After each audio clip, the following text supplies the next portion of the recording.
यदि आप देखते हैं तो एक बड़ा सवाल पैदा होता है कि आपकी बहू सुरक्षित है कि नहीं, बेटी सुरक्षित है कि नहीं। ये 4 घटनाएं तो मैं आपको बता रहा हूं कि जो कि हत्या कर दी गई, दिन दहाड़े हत्या कर दी गई।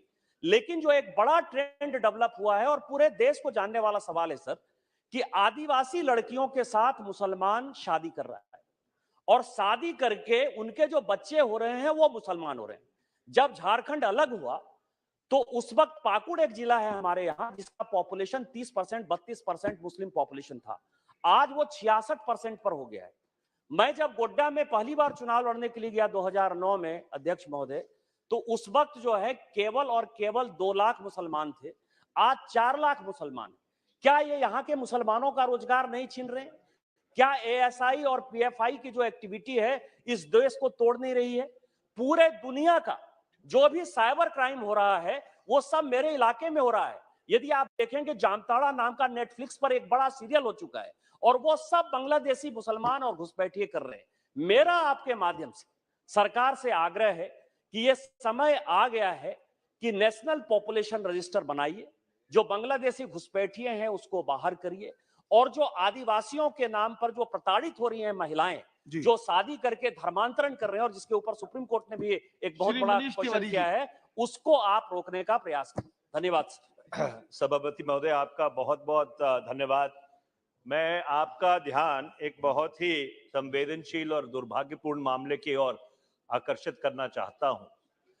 गत 30 अगस्त 2002 से सभापति महोदय, हमारे नौसेना के 8 जो सेवानिवृत्त अधिकारी हैं उनको कतर में, दोहा में सॉलिटरी कन्फाइनमेंट में रखा गया है और उनके खिलाफ क्या आरोप है, ना उनको वो आरोप बताए गए हैं, ना उनके परिवारों को वो आरोप बताए गए हैं।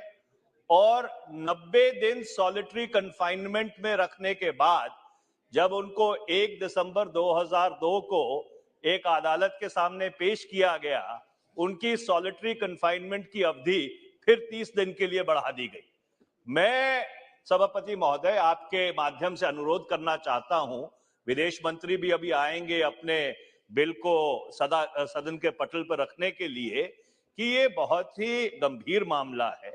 हमने 4 दिसंबर 2002 को नेवी डे मनाया है और ऐसी परिस्थिति में एक पड़ोसी देश में हमारे 8 सेवानिवृत्त नौसेना के अधिकारी अगर 120 दिन से ज्यादा सॉलिटरी कन्फाइनमेंट में हो और ना उनको बताया गया, ना उनके परिवारों को बताया गया और शायद भारतीय दूतावास को भी नहीं बताया गया कि उनके खिलाफ क्या आरोप है, ये बहुत ही एक दुर्भाग्यपूर्ण बात है। मैं आपके माध्यम से सरकार से अनुरोध करना चाहता हूं कि कतर की सरकार के साथ इस मामले को तुरंत उठाया जाए और ये जो 8 लोग हैं इनको रिहा कराकर हिंदुस्तान वापस लाया जाए। डॉक्टर बहुत संजय बहुत जायसवाल जी। बहुत बहुत धन्यवाद सभापति महोदय। बिहार में संविधान की धज्जियां उड़ रही हैं।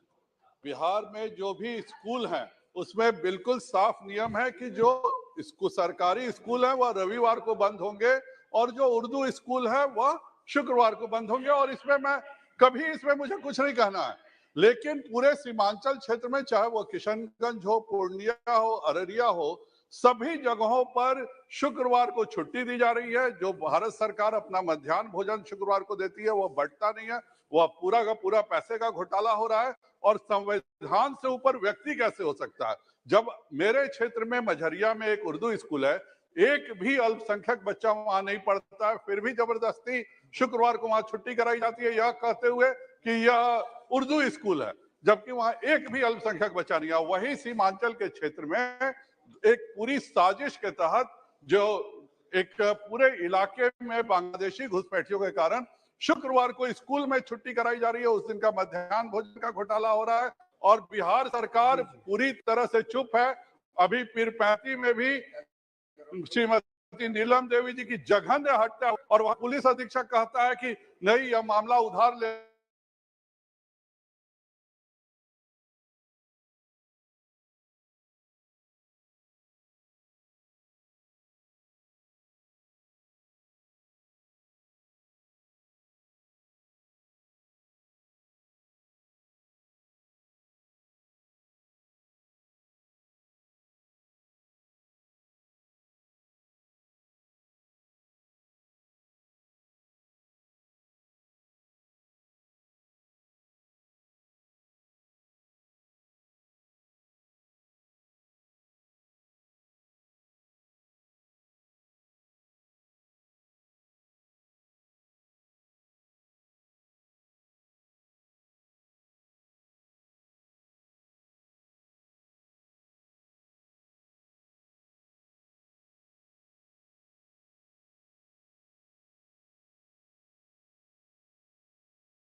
it can also create a problem. And here they arrest the person or they seize the pirate ship.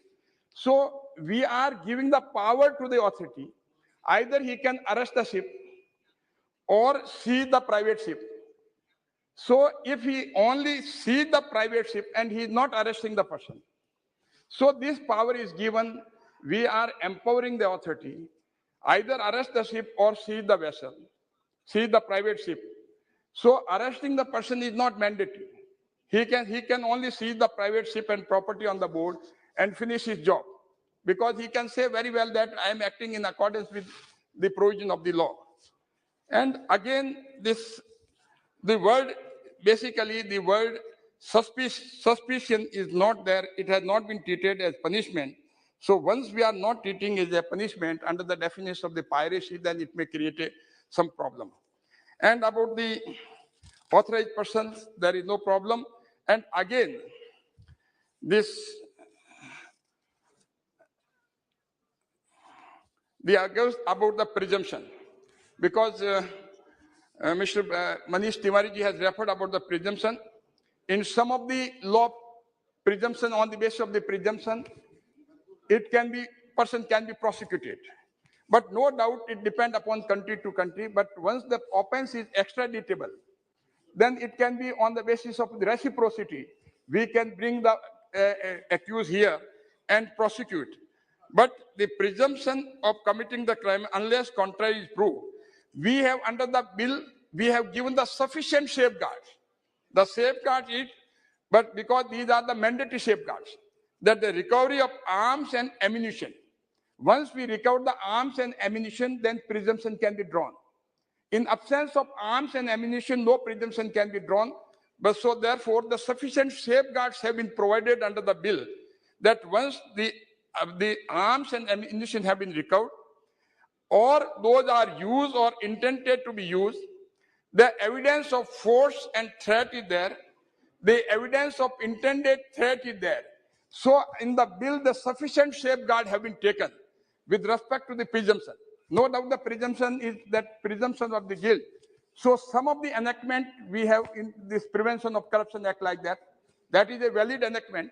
So in this, when we are dealing with high C, so in case we don't draw the presumption, then it is very difficult to prosecute that person, very difficult to collect evidence. But in the bill, the mandatory conditions have been provided and sufficient safeguard have been given and very fine balance have been maintained, that unless there is no recovery. Simply on the basis of this provision, we can't say that only the presumption is there. But for the presumption, to draw the presumption, then the recovery of the arms and ammunition should be there. And those should be either used or intended to use or force or there is a threat, then only the presumption can be drawn. So therefore, there are sufficient safeguards in the bill. And on the point of the extraditable crime, because it is no doubt and deemed to be any other state on the reciprocity, if there is a reciprocity with the other nations, then we can extradite without any problem. But keeping in view, because every state must have their own legislation. But once we enter into this agreement is there, bilateral treaty is there, then there will be no problem for extraditable the crime. Basically, we have treated this crime as an extraditable crime. So on the basis of the reciprocity, there we can bring him back. Thank you very much, sir. And I support that the bill may be passed. Steve Mehta. Yes. Sorry. I had requested. For flight. And especially speaking after two legal luminaries, it is always a difficult part on my case, because I have, though I am been elected to frame law, I have not studied law, nor any degree I have got from the law colleges or university.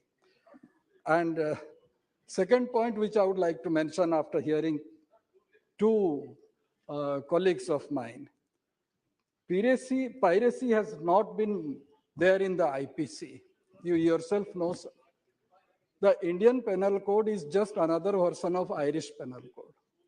CRPC, of course, was framed in 1948, then subsequently number of amendments on. The greatest pirate of this world were Britishers. Why would they frame a law to apprehend pirates? And that is the basic reason, and we have woken up after such a long time that we need to have a piracy law, and Prime Minister raised it in the United Nations. So coming to this bill, I'm really astonished by my predecessor, P.P. Chaudhary, my friend. Perhaps he was also heading that standing committee which went through this bill, and now his number of amendments have been accepted by the government, and still certain amendments have not been. But anyway, he must have gone through in detail, unlike Manish Tiwari, who is very much aware about it. There are certain apprehensions and also certain suggestions which I would like to make in a very brief manner. I would say Indian Penal Code provisions pertaining to armed robbery have been involved in the past to prosecute pirates apprehended by the Navy and the Coast Guard.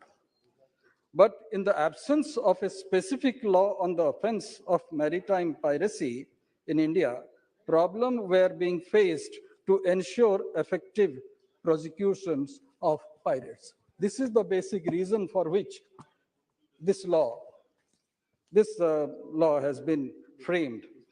I would say under this bill, if a person while committing an act of piracy causes or attempts to cause death, he will be punished with death or imprisonment. That amendment has come. Supreme Court has in Dalbir Singh versus State of Punjab and Mithu versus State of Punjab in 1983, this was in 2006, earlier one, ruled that mandatory death penalty for an offense violates Article 14 and 21 of the Constitution. The court has held that a provision that imposes a mandatory death penalty is arbitrary and unfair. The Supreme Court has in Vachan Singh versus State of Punjab also narrowed the application of death penalty to the rarest of rare.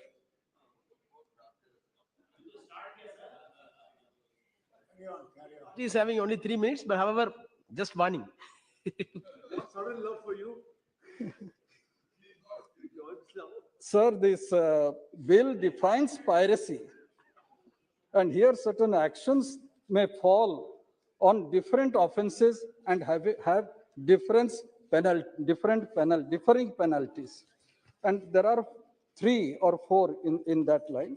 And I would just mention it briefly. Any illegal act of violence, detention, or destructions committed against a ship, aircraft, person, or property, inciting or intentionally facilitating such illegal acts, or voluntarily participating in the operation of a pirate ship, any person who commits an act of piracy will be punished with imprisonment for life, death penalty, if the act of piracy causes or attempts to cause death.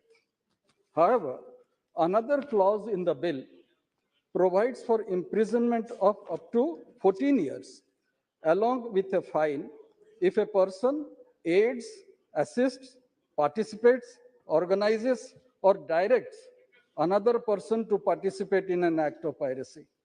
Offenses in both the clauses seem to be similar. It is unclear which penalties will apply under which circumstances. For instance, person A directs person B to damage a ship on the high seas. There could be 2 ways in which person A is charged: committing an act of piracy by inciting such act and thus be charged with life imprisonment or death, or directing another person to participate in an act of piracy and punished with imprisonment of up to 14 years, along with a fine. Sir, the next point which I would like to mention is the geographical applicability of the bill. And the minister very rightly mentioned about exclusive economic zone. But India has limited rights. in the exclusive economic zone, such as the rights to explore, exploit, and manage natural resources.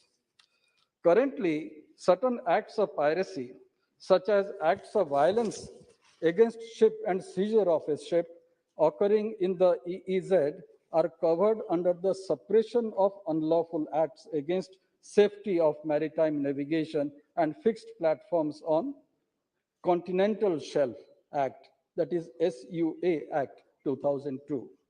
However, the SU Act 2002 does not cover all acts of piracy as defined under UNCLOS.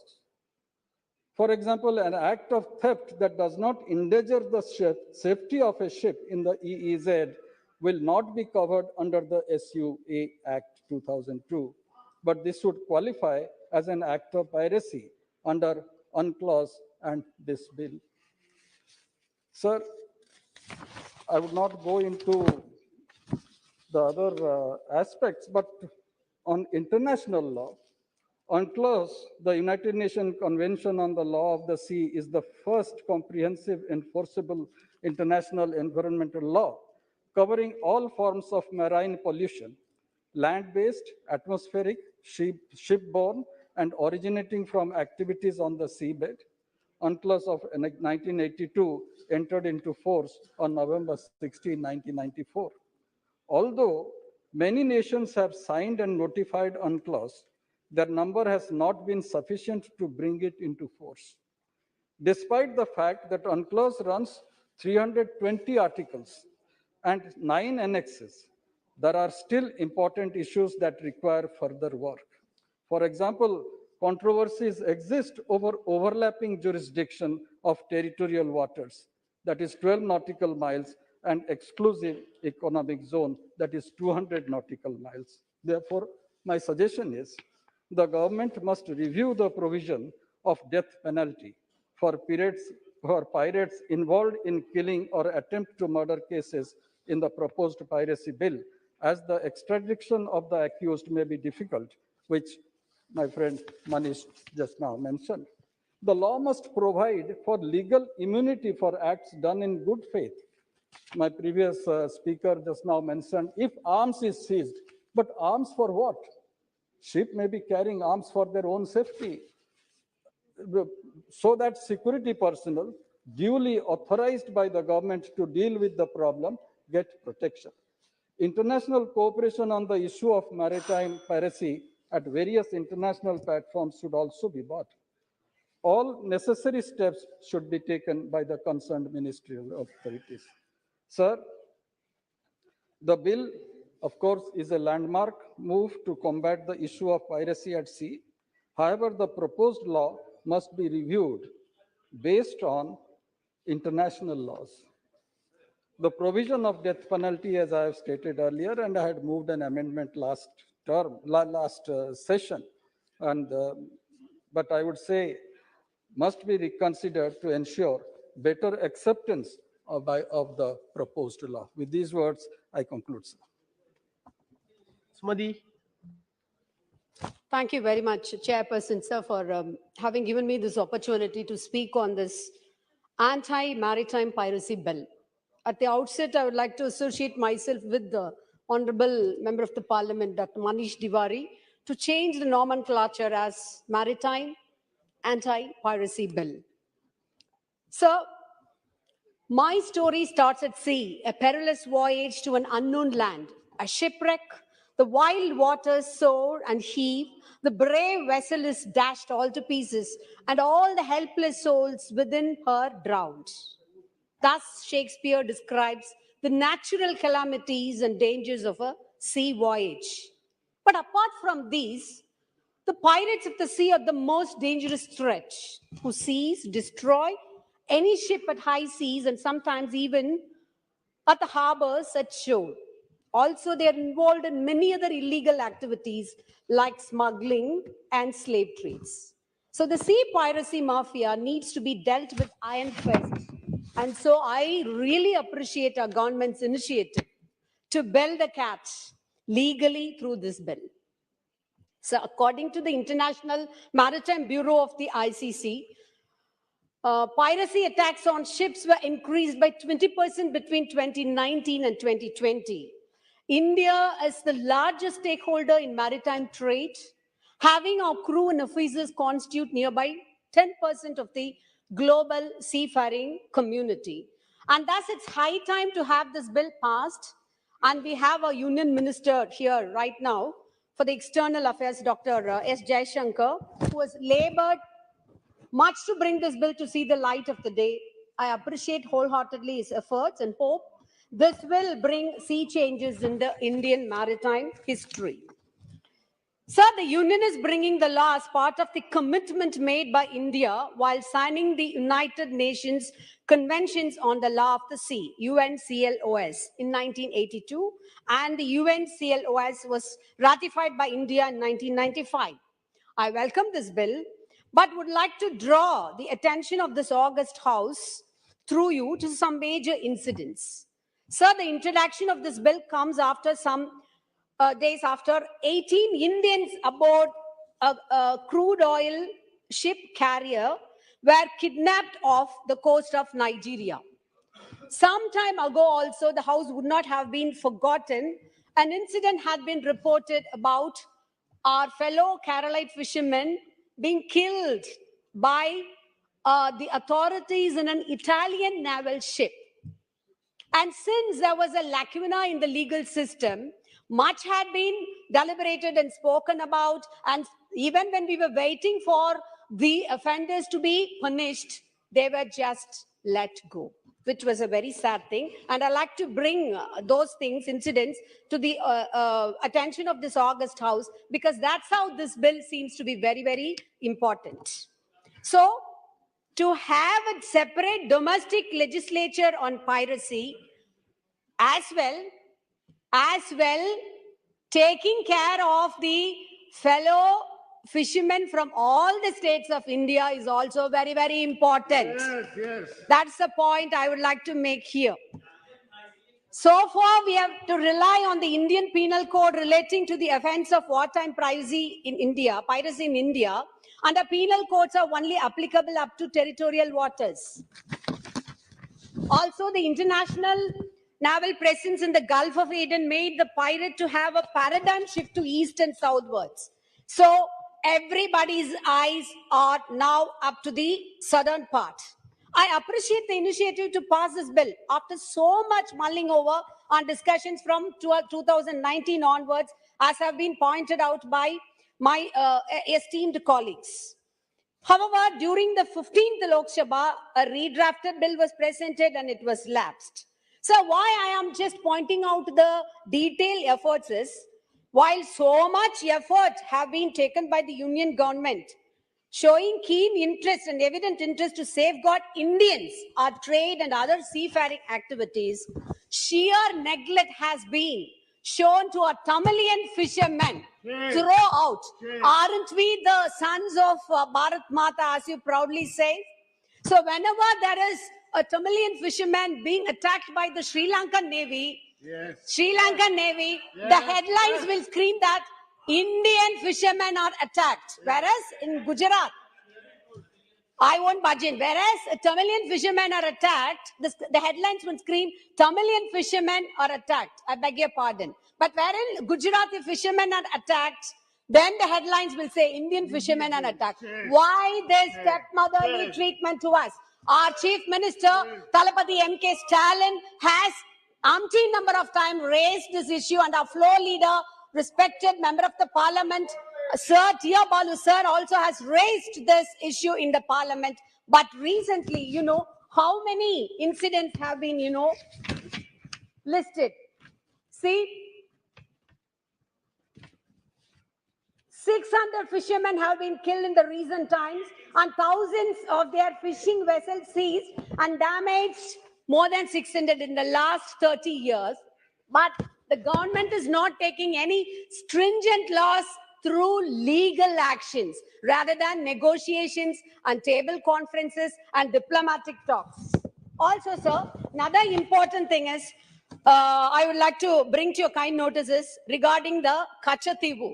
Yes. So, Kachativu was ceded to Sri Lanka in violation under the 1974 1976 agreement, but without the approval of the two houses of parliament. Diplomatic efforts are of no avail considering the fishermen and other issues. India should step into action to reclaim and bring it under our sovereignty. If necessary, the International Court of Justice may also be approached.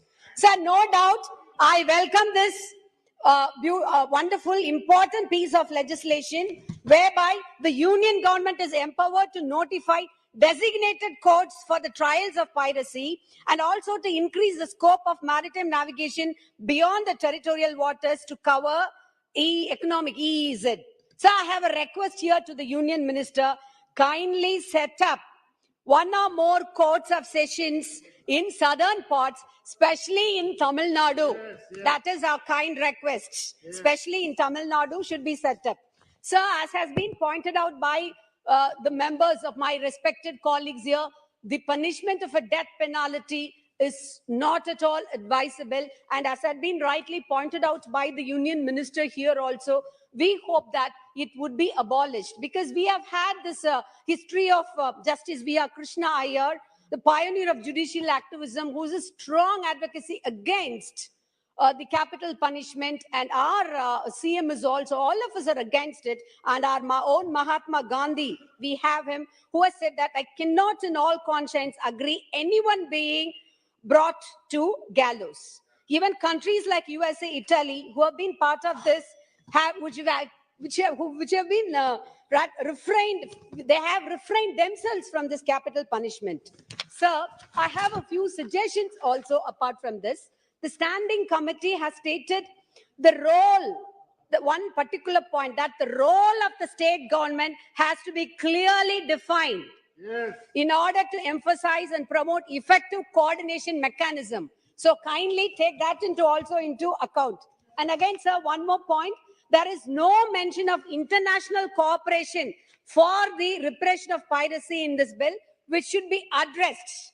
And since our Prime Minister has proudly announced as the head of the G20 summit that one earth, one family, one future, I'd like to request our Honorable Union Minister through you, sir, that he has to consider our fishermen from Tamil Nadu also, because local issues are very, very important and it needs to be addressed. We are very happy. We welcome this bill, but still they have to take into account the plight of our fishermen. Hence, with all these suggestions and requests, I'd like to ask the Honorable Union Minister through you to take into consideration of the above points as well before passing the bill. Thank you very much. Very good. Sri Redappa.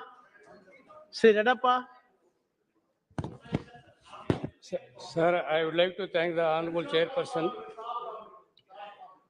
for giving me the opportunity to speak on the Anti-Maritime Piracy Bill 2019.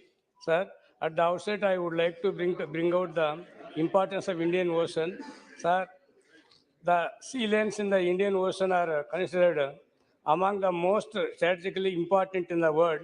More than 80% of the world's seamen trade is oil transit through the Indian Ocean choke points, with 40% passing over through the Strait Hormuz, 30% through the Strait Malacca, and 8% through the Bab el-Mandeb Strait. Further, roughly 55% of known oil reserves and 40% of gas reserves in the Indian Ocean region, sir. The increased significance of Indian Ocean region in the world geopolitics is one of the reasons behind the Pivot Asia policy, which former United States President Barack Obama had considered. The route between Asia and Europe and the east coast of Africa is used by 2,000 ships each month. The piracy in the Indian Ocean is not a recent phenomenon. According to the IBM Piracy Reporting Center, the total number of attacks in the Indian Ocean region that could be attributed in Somali pirates speaks in 2011, and when 237 incidents were incurred and soared 557 during the 5-year period between 2010 and 14. This number fell dramatically just 14 in the 6 years period between 2015 and 20, a drop that is widely regarded as a result of giant effort to reduce the crime at sea, sir. I would like to point out a few positives in the possible bill, sir. The applicability of this bill is exclusive examine economic zone. Sir, the Indian Penal Code is not valid for foreigners in international waters. Previously, pirates were prosecuted under the Indian Penal Code in 1860. However, Indian sovereignty is delimited by the outer boundary of its territorial waters, that is 12 nautical miles from the coast. Acts of piracy committed by a foreigner outside the Indian's territorial waters cannot be offense under the IPC, and those accused piracy cases have been acquitted due to the lack of jurisdiction. However, the said legislation, if once implemented, will extend the scope of our jurisdiction to exclusive economic zone that is beyond 200 nautical miles from the Indian coastline, sir. The bill is necessary for economic development, sir. Sir, India's economic development is crucially dependent on the sea because of the critically the seaborne trade in the increasingly interlinked world, as well as because the potential of the vast economic resources of the ocean, sir. Indian maritime interests involved in safeguarding of our coastline and island territories, as also our interest in our EEZ, as well as in maintaining open, secure sea lanes in communication, sir. The third point is human risks, sir. The last year, 18 Indians abroad and crude oil carrier were kidnapped off the coast of Nigeria. Therefore, the risk attacked the lives of innocent Indians sailing in this region due to piracy incidents needs to be curbed at the earliest, sir. Finally, Speaker, sir, India can become Vishwaguru with the implementation of this bill, sir. High seas are not under anyone's control. Most priorities that used to be captured till now used to be kept in a jail in Kenya administered by the United States. Thus, since right now no other country in the world has such laws in place, therefore, implementation of such law will make India lead to the other nations in the collective fight against maritime piracy, sir. Hence, for all these reasons, I express our party's support for the bill. Thank you very much, sir. Thank you. Vinayak Raut, Mr. Vinayak Raut. धन्यवाद सभापति महोदय। एक समुद्री व्यापार और व्यवसाय के लिए एक बहुत बड़ी समस्या बनती थी समुद्री डकैती, उसके ऊपर सही इलाज निकालने के लिए और परमानेंट उसके ऊपर सॉल्यूशन निकालने के लिए इस बिल के माध्यम से एक सही कानून बनाने का प्रयास माननीय मंत्री महोदय जी ने किया है। इसके लिए मैं उनको सबसे पहले धन्यवाद देता हूं। और सभापति महोदय, इस विषय के ऊपर बोलने के लिए मुझे अवसर दिया, इसके लिए आपको भी मैं धन्यवाद देता हूं। समुद्री डकैती उच्च समुद्रों पर व्यापार और वाणिज्य के लिए प्रमुख खतरों में से एक है। हिंद महासागर विश्व के तेल उत्पादन और वैश्विक समुद्री व्यापार में एक महत्वपूर्ण भूमिका निभाता है, लेकिन समुद्री लुटेरों, तस्करों और आतंकवादियों के कारण हिंद महासागर अत्यधिक असुरक्षित और अस्थिर है। यह पाया गया है कि समुद्री लुटेरों के हमले में दक्षिण पूर्व एशियाई देश सबसे अधिक प्रभावित बन चुके थे। यह अदन की खाड़ी में बढ़ी हुई नौसैनिक उपस्थिति के परिणाम स्वरूप है, जिसने समुद्री डकैती के संचालन को पूर्व और दक्षिण की ओर स्थानांतरित कर दिया और भारत के पश्चिम तट से उनकी निकटता बढ़ा दी है।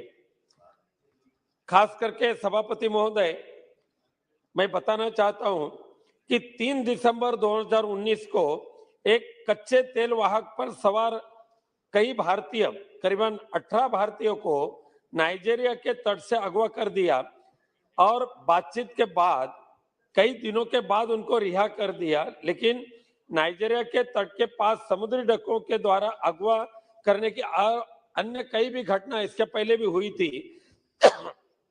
2020 में भी दशकों से भारत को समुद्री डकैती के अपराध से संबंधित किसी विशिष्ट कानून के अभाव में ऐसी कई घटनाओं को सामना करना पड़ रहा था और इसीलिए 1995 में United Nation convention on the law of the sea में एक महत्वपूर्ण संशोधन किया गया और यह बिल उसी प्रतिबद्धता का एक परिणाम है। एंटी मैरिटाइम पायरेसी बिल 2019 जो समुद्री डकैती से संबंधित अपराधियों के लिए व्यक्तियों के खिलाफ मुकदमा चलाने और हमारे जहाजों और चालक दल को सदस्य की सुरक्षा सहित भारत के समुद्री व्यापार को सुरक्षा को बढ़ावा देने के लिए एक अंतरराज्यीय समुद्री डकैती विरोधी कानून बना रहे, ऐसा मैं खुद मानता हूं। पहले समुद्री लुटेरे पर भारतीय दंड संहिता यानी आईपीसी एक्ट के ऊपर 1860 के तहत सशस्त्र डकैती से निपटने के लिए प्रावधानों और विशिष्ट अदालतों के नौवहन अधिकार क्षेत्र के तहत मुकदमा चलाया जाता था। इसलिए भारत के जल क्षेत्र के बाहर किसी विदेशी द्वारा कई चोरी का कार्य आईपीसी के तहत अपराध नहीं माना जाता था सभापति महोदय, और इससे ऐसे अपराध निपटने के लिए यह बिल सही तरीके से एक महत्वपूर्ण बिल होगा और यह बिल सरकार को भारत के विशेष आर्थिक क्षेत्र के सीमा से सटे समुद्र के सभी हिस्सों के लिए एक प्रावधान करने का अधिकार इस बिल के माध्यम से मिल रहा है। सभापति महोदय, बिल केंद्र सरकार को संबंधित उच्च न्यायालय के मुख्य न्यायाधीश के परामर्श से प्रभावित कानून के तहत समुद्री डकैती के अपराधों के त्वरित परीक्षण के लिए कुछ अदालतों को नामित न्यायालयों के रूप में से निर्दिष्ट करने में सक्षम करेगा। लेकिन साथ साथ में मैं और एक भी विनंती करूंगा मंत्री महोदय से, जैसे कि पूर्व सांसद महोदय ने किया कि एक वेस्ट कोस्ट है, ईस्ट कोस्ट है, ऐसे क्षेत्र में भी न्यायालय का निर्माण होने की आवश्यकता है ताकि हमारे फिशरमैन को भी इस समुद्री डकैती जो है उससे कई समस्या को सामना करना पड़ता है। तो इस बिल में अधिकार क्षेत्र की सीमा, गिरफ्तारी और जब्ती, सजा और दंड मानवाधिकार पहलू के बारे में मुकदमे के लिए नामित अदालतों और प्रत्यर्पण के प्रावधान आदि के बारे में भी कई बातें स्पष्ट की है और उसमें वक्त में संशोधन करने की आवश्यकता भी रहेगी। मुझे पूरी उम्मीद है कि नया प्रस्तावित कानून निश्चित रूप से अधिकारियों को पकड़े गए समुद्री लुटेरों पर मुकदमा चलाने में सक्षम बनाएगा, चाहे उनकी राष्ट्रीयता कुछ भी हो, और यह सदन इसे अधिनियम बनाने में मदद करेगा। समुद्री डकैती पर समर्पित अंतरराज्य कानून के कार्यान्वयन से भारतीय नौसेना या तटरक्षक को राष्ट्रीयता का परवाह के बिना पकड़े गए समुद्री लुटेरे पर मुकदमा चलाने में जरूर मदद मिलेगी और इससे भारत को समुद्री डकैती से निपटने के लिए अंतरराष्ट्रीय प्रयास का हिस्सा बनाने में मदद होगी। साथ साथ में मंत्री महोदय से भी ये भी मैं एक विनंती करना चाहता हूं कि राज्य यानी अंतरदेशीय जो फिशरमैन है अपने अपने देश के अन्य राज्यों में, इसमें भी कई जगह पे समुद्रवार चलता है मंत्री महोदय जी। अभी जैसे कि साउथ के कई स्टेट के फिशरमैन महाराष्ट्र में आते हैं, गुजरात के महाराष्ट्र में आते हैं, महाराष्ट्र के अन्य कई जिले में जाते हैं, कई फिशिंग करते करते वक्त श्रीलंका में जाते हैं, तो ऐसे फिशरमैन को भी सही मदद करने के लिए या उनमें कुछ झगड़ा नहीं होने के लिए भी आप सही वक्त पे उसमें कानून बनाकर उनको भी मार्गदर्शन करेंगे, ऐसी मैं आशा व्यक्त करता हूं। और सभापति महोदय, इस बिल का मैं समर्थन करता हूं। धन्यवाद। Thank you. Sri Kalyan Banerjee. Sir, I convey my thanks for giving me chance to speak on this bill. Sir, the Anti-Maritime Piracy Bill 2019 proposes Indian authorities to take action against piracy in the high seas. The bill brings into law the UN Convention on the Law of the Sea, while applies to the sea beyond the exclusive economic zone, that is beyond 200 nautical miles from India's coastline. India signed the United States Nations Convention on Law of the Sea on 10 December 1982 and ratified it on 29 June 1995. Piracy is an ancient phenomenon and its history dates to hundreds of years. It was only in the 20th century that the codification of piracy-related customary laws and practices began. Sir, the marine environment after the 1972 United Nations Stockholm Conference on the Human Environment and the conclusion of significant specific convention, the London Dumping Convention of 1972 and the MARPOL Convention of 1973 became broadly accepted objective. According to the 1982 United Nations Convention on the Law of the Sea, piracy is defined as an illegal act of violence or detention or any act of depredation committed for private ends by the crew or the passengers of a private ship. Sir, in accordance with the UN CLOS, the bill defines piracy as an illegal act of violence, detention, or destruction committed against a ship, aircraft, person, or property for private purposes by the crew or the passengers of private ship or aircraft. Sir, piracy there are different characteristics of piracies are there. I am not going there. Sir, I just come to very important part that apart from the International Maritime Organization as addressing maritime piracy for some time, sir, the Jeddah Amendment to the DGBT Code of Conduct 2017, DCOC, expanded to include human trafficking and other illegal maritime activities in the Western Indian Ocean and the Gulf of Aden area. There are so many activities are there in that.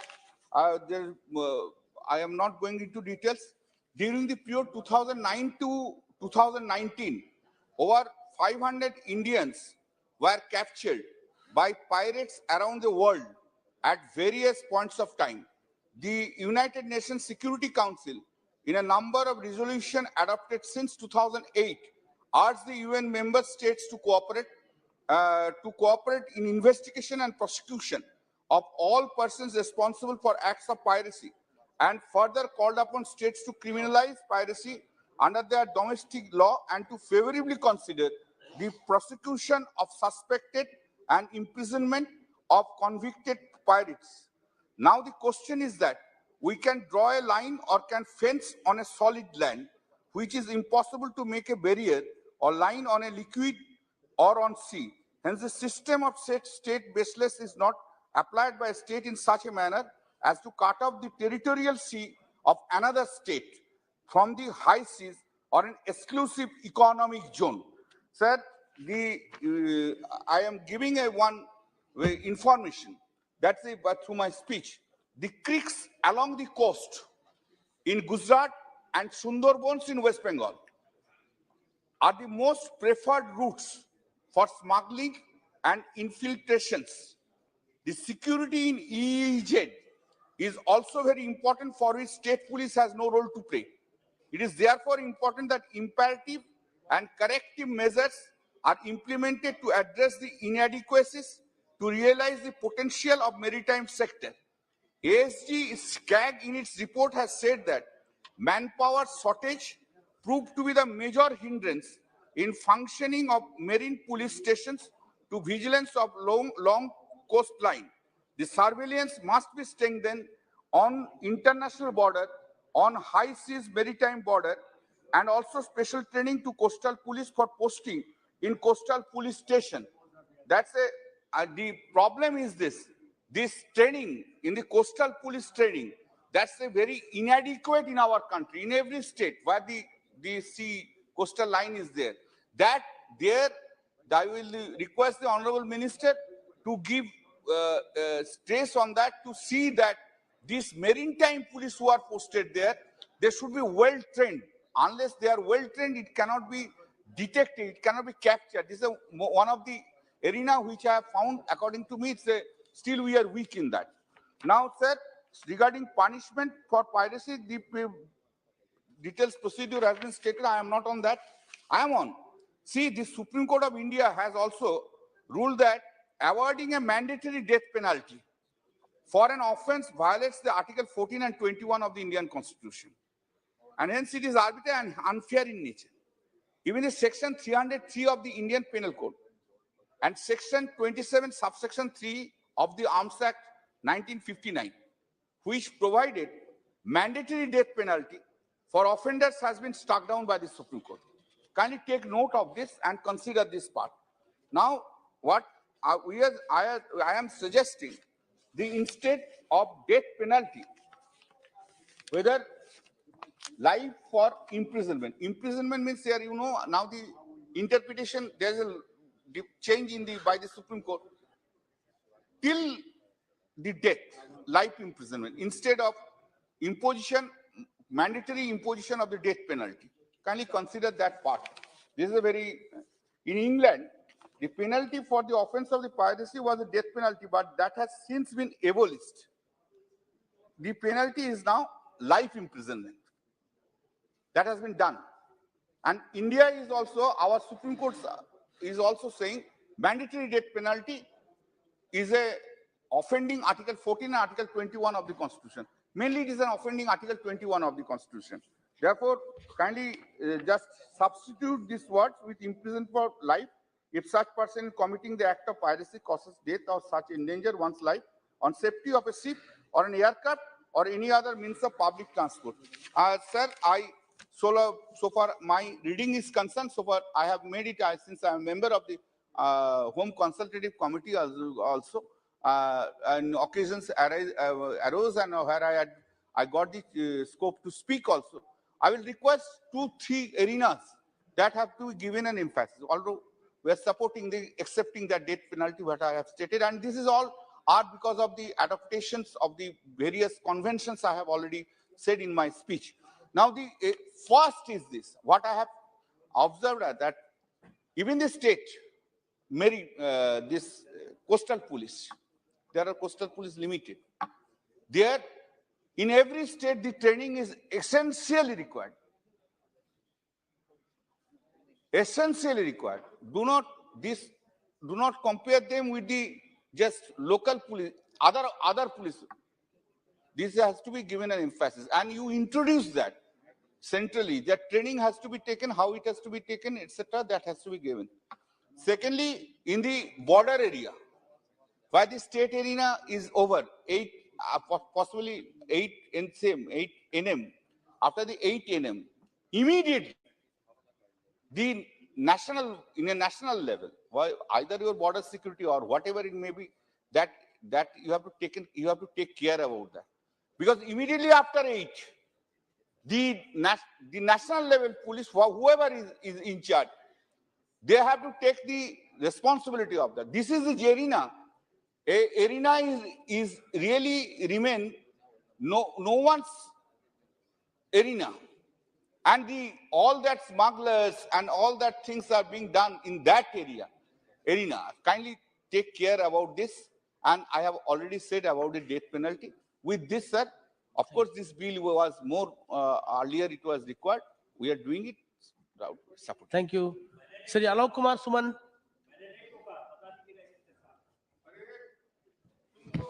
धन्यवाद सभापति महोदय, आपका मैं आभार व्यक्त करता हूं कि आपने the anti maritime piracy bill 2019 पर बोलने का मौका दिया। महोदय, जैसा कि हम सब जानते हैं कि भारत के पास समुद्री डाकुओं की पायरेसी के लिए कोई कानून नहीं है। उसको इंडियन पेनल कोड 1860 के तहत संप्रभु भारत के क्षेत्रीय जल यानी समुद्री तट से 12 नॉटिकल मील तक ही जो समुद्री डाकू या कोस्ट गार्ड के द्वारा पकड़े जाते हैं उनको प्रोसिक्यूट किया जाता है। यह विधेयक लाया गया है कि इंडियाज एक्सक्लूसिव इकोनॉमिक जोन की सीमाओं से सटे या उसके परे सभी हिस्सों यानी हाई सी पर समुद्री डाकुओं द्वारा जो घटना हो जो पकड़े जाए उसको दंडित किया जा सके।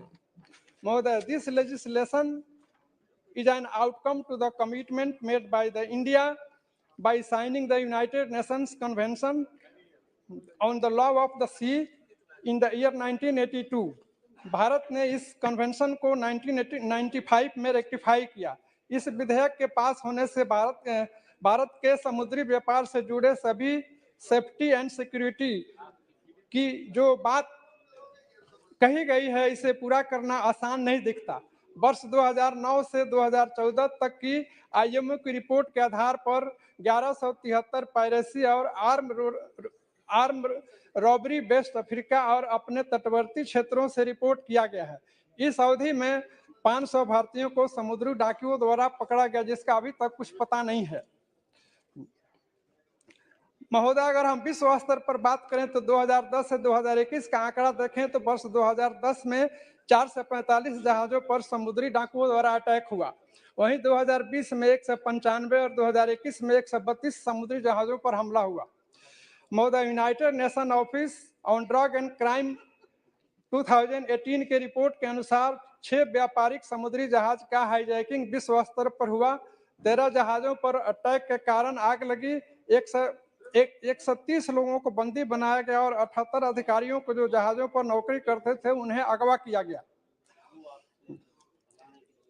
इन समस्याओं को देखते हुए इस विधेयक में जो प्रावधान किए गए वह निश्चित ही समुद्री रास्ते से होने वाले व्यापार को सुरक्षा मिलेगी, लेकिन यह संदेह है कि यह बिल जान माल और इकोनॉमिक नुकसान को बचा सकेगी, क्योंकि इसका फाइनल करने के लिए केवल कुछ ही देशों यानी कि 4 ही देशों के लेजिस्लेशन को कंसल्ट किया गया है, जबकि समुद्र से सटे देशों से अधिक कंसल्टेशन होना चाहिए था। महोदय, पायरेसी का जो विषय है उसमें मंत्रालय का इन्वॉल्वमेंट, कई मंत्रालय का इन्वॉल्वमेंट है, जैसा कि ministry of external affairs, ministry of home affairs, defence, shipping, law and justice. इसलिए इस विषय में आवश्यक है कि सभी मंत्रालय या एजेंसी या डिपार्टमेंट्स का रोल क्लियर डिफाइन होना चाहिए, जो कि इस बिल में नहीं दिखता है, जो कि इफेक्टिव कोऑर्डिनेशन के लिए आवश्यक है। महोदय, मेरा इस बिल में यह सुझाव है कि कोलैबोरेटिव इंटरनेशनल काउंटर पायरेसी उपाय United Nation Security Council, International Maritime Organization and contact group of the coast and Somalia के साथ हो तथा इसका प्रावधान भी इस बिल में शामिल किया जाए। साथ साथ ये भी मेरा कहना है कि national command control communication intelligence network, interlinking 51 IN and ICG station, joint operation centres, national AIS chain और कोस्टल रडार को इस बिल के माध्यम से मजबूत किया जाए ताकि समुद्री व्यापार रास्ते को सेफ्टी और सिक्योरिटी मिले। इस बिल के अध्ययन से यह भी महसूस हो रहा है कि इंडियन ओरिजिन के जो सस्पेक्टेड और हाई सी में एक्ट ऑफ पायरेसी में इन्वॉल्व हैं उनका एक्स्ट्राडिशन के लिए इंटरनेशनल कोऑपरेशन के प्रावधान में सुधार की आवश्यकता है। महोदय, ऐसा पाया गया है कि जो एक्यूज डेथ पेनाल्टी के लिए हैं उसको एक्स्ट्राडिशन करने में काफ़ी परेशानी होती है एवं शर्त के साथ एक्स्ट्राडिशन होता है कि डेथ पेनाल्टी नहीं दिया जाएगा। ऐसा कमिटमेंट सरकार के द्वारा किया जाता है। अतः मेरा इस बिल में ये कहना है और ये सुझाव है कि डेथ पेनाल्टी की जगह उम्र कैद या 12 साल या 16 साल की सजा हो और इस सब सुधार करते हुए इस बिल को पारित किया जाए। धन्यवाद सभापति महोदय। Thank you. श्री दैनिश अली। धन्यवाद सभापति महोदय कि आपने मुझे एंटी मैरीटाइम पायरेसी बिल 2019 पर बोलने का मौका दिया। सर, बहुत ही इंपॉर्टेंट बिल है। 2012 में ये बिल, सर डिपार्टमेंट का कोई मिनिस्टर नहीं है यहाँ पर मौजूद। Sir sir Minister state is there. नहीं सारे सब नहीं, who is taking the note? All ministers were talking to each other, to their colleagues. No, he should speak and come. चलिए खैर, यही सीरियसनेस है सरकार की। सभापति महोदय, Yes, I know. ओके, चलिए, Yes. ठीक है।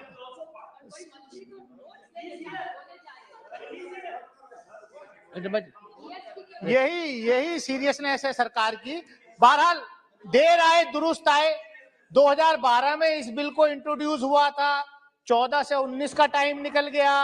अब ये बहुत ही इंपॉर्टेंट बिल है, इसकी सीरियसनेस को इस तरीके से खत्म ना किया जाए।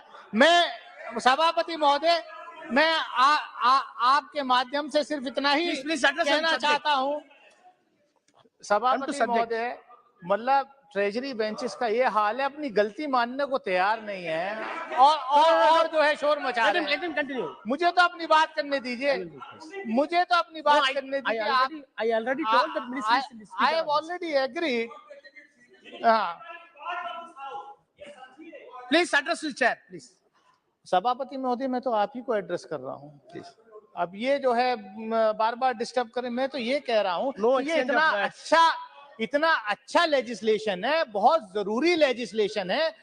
मैं सरकार को कॉम्प्लीमेंट कर रहा हूं कि देर आए दुरुस्त आए, ये बहुत जरूरी है, बहुत जरूरी था। और मैं इस बात को मानता हूं कि पहले जमाने में धरती पर जंग हुआ करती थी, फिर हवा से हुई, अब असली खतरा पानी के अंदर है।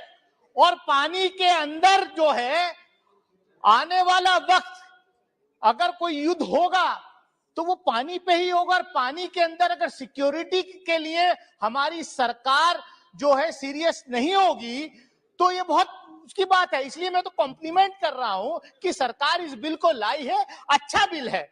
मैं सभापति महोदय, मैं सिर्फ इतना ही कहना चाहूंगा कि देखिए, ये 1982 में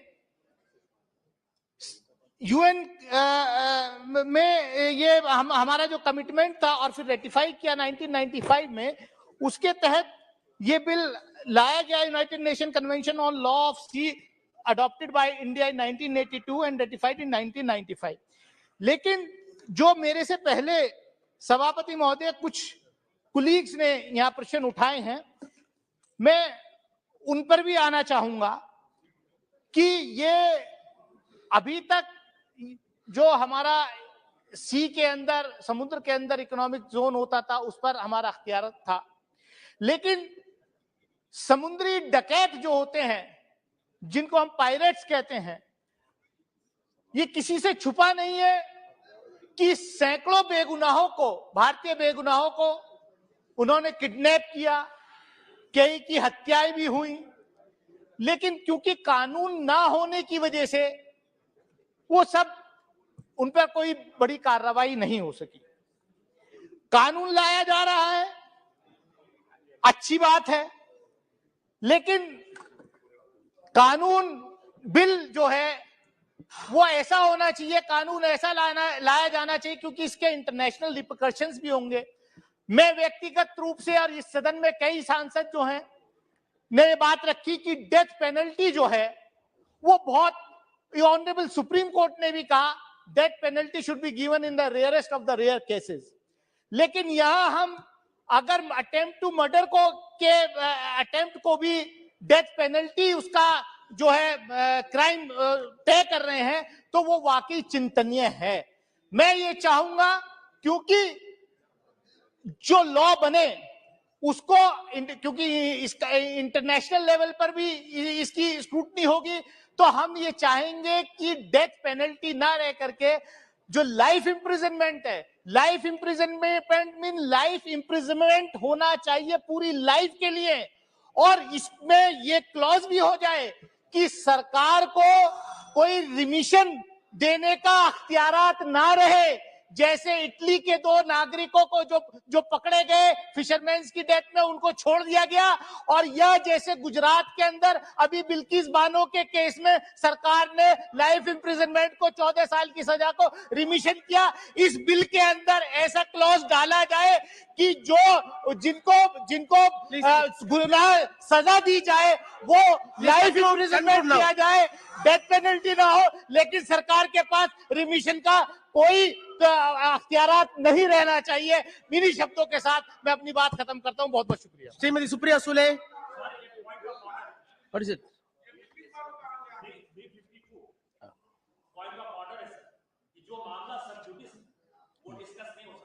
किस बानों का मामला है सर, वो सब जुडिस है, जो इन्होंने बात किया उसको एक्सपंज कर दीजिए सर, आपसे ये रिक्वेस्ट है। I will look into. Chair will look into. Supriya Sule, you made your submission. Chair will look into. Don't worry. Supriya Sule, nothing will go on record except Supriya Sule. Please. Sir, thank you very much. I stand here in support of this very important bill that we are all discussing today. I appreciate all the points and the clarifications the Honorable Minister has given. So there's really very little left in the scope of the bill. I would, on the outset, like to thank the External Affairs Ministry, which is always very indulgent. Every time there is a crisis of anybody, either from my state or my constituency, every time I've reached out to them via a tweet, they've been most helpful. So I would like to put it on record and thank the Minister and the entire External Affairs Mantralaya for all the good work that they do. But there are a few suggestions. देखो अच्छे को अच्छा बोल रहे हैं. There are just few suggestions and clarifications I would like to ask the Honorable Minister. Most points are already covered, so I won't repeat them.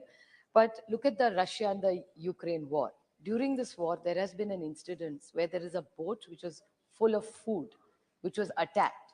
Now, how do we deal? We all know, and many people before me have talked about it. Now, the next wars are not going to be physically attacking each other. These are going to be cyber attacks. So in this bill, there is nothing that has really come clearly about cyber attacks or how you're going to address cyber attacks in the future, because this bill is not only about today or yesterday. It's about something we want. Legislation also has to be very futuristic for 25 years, 30 years. Of course, we can change it and we evolve while the journey goes on. But in today's day and age, the only disappointment for me is there's no mention of any cyber attacks or how are we going to handle a situation like that? Because still that boat with food was attacked and nobody still knows who's taken it, how it's gone, where is it gone, and millions of people are hungry because of this gap or disruption that has come. The other point is talking about extraditions. Also, a lot of people did talk about extradition. Sir, extradition treaties are something, because if we arrest somebody or we want to arrest somebody and the person leaves the country, how are we going to bring them back in a time-bound manner? Because otherwise they'll be going. And I didn't want to make it political, but I would just like to give a small example. And please, I'd like to put it on record. I'm just drawing parallels for laws that we have made. And I'd like to give two examples. It's like the Nirav Modi case. Have we been able to extradite him and bring him back? The answer is not yet. So this is not a political point, but if we not been able to bring somebody back who has created such a big fraud, is what we hear from the government for so many years, how are you going to implement this law is my first question. That's the parallel I'm drawing. So, and the second parallel I'd like to draw, because my colleague and friend P.P. Chaudhary as well as Manish Tiwari both talked about it, you are drawing a parallel of this law when you talked about clause 11, where you talked about presumption, and you both took the example of PML. Now, I'm just broadening the scope. Again, this is not a political point. Again, I reiterate, I'm drawing a parallel. I'm not making an allegation. But in PMLA, again, it goes the same way, is what I understand from what P.P. Chaudhary, and these are all lawyers. I'm not a lawyer, so I don't understand law as well as these two lawyers understand it or interpret it. I am just a novice at all this. So my question to the Honorable Minister is that if PMLA, like you rightly, both of you drew parity in it, that the whole, you have to prove that you're innocent. Now, I'll give you a small example of Sanjay Raut, who happens to be a part of this thing. He was arrested. He was left after 103 days. And the order which came out said that, I'm just using it as a parallel, I'm not making an allegation. So all that he said was the order says, I'm not saying this is what the judge in the court says, that there was no case against him and how was he arrested? So my limited question to you is that you yourself, I mean, people from the treasury as well as the opposition has drawn the same parity that PMLA has ambiguity and it has presumption. So I think we should be careful while making laws. And I clearly remember I'm so glad Mr. Dubey is in the house right now, because he talked about this ambiguity when this bill of PMLA was discussed. And I still remember, and he said it can. Now I'm not getting into the merits whether this government is using it on the opposition or not. That's not what I'm here for. That's not what I want to debate here or discuss here. My limited point is that when we make laws, which are so important, and if we feel, and like a consensus of the House, that everybody's supporting this law, but if there is ambiguity and there is presumption, then should we make, I maybe mistake, maybe a wrong word, but should we follow, if we have doubts about what we did in PMLA, should we repeat those ambiguities and presumptions so that no law should get misused? That's my limited point. So I just want this clarification about the death penalty. Plenty has said about clause 3, the Chinese naval presence, but I know these are very sensitive issues, and I do respect that the Honorable External Minister may not be able to speak freely about these relationships. This is not also the agenda for it or the place for it, but I would like to request him on this occasion that there is always in society and in newspapers, if you read, there is always this sort of, the pot is boiling somewhere. So if the External Affairs Ministry would have a broader discussion on our relationships, because Meenakshi Lekhi was very kind enough by reading out all the accolades of this government and so many wonderful things that they have done and hosted so many people and been hosted by so many people. We're all very proud of it as Indians, but we would like to know, and why not have a broader discussion on China-India relationship? I think this bill is welcome, but we can't leave China and our relationship with all our neighbors when we discuss these kind of bills. So my only request to you is, if while I draw these two parallels,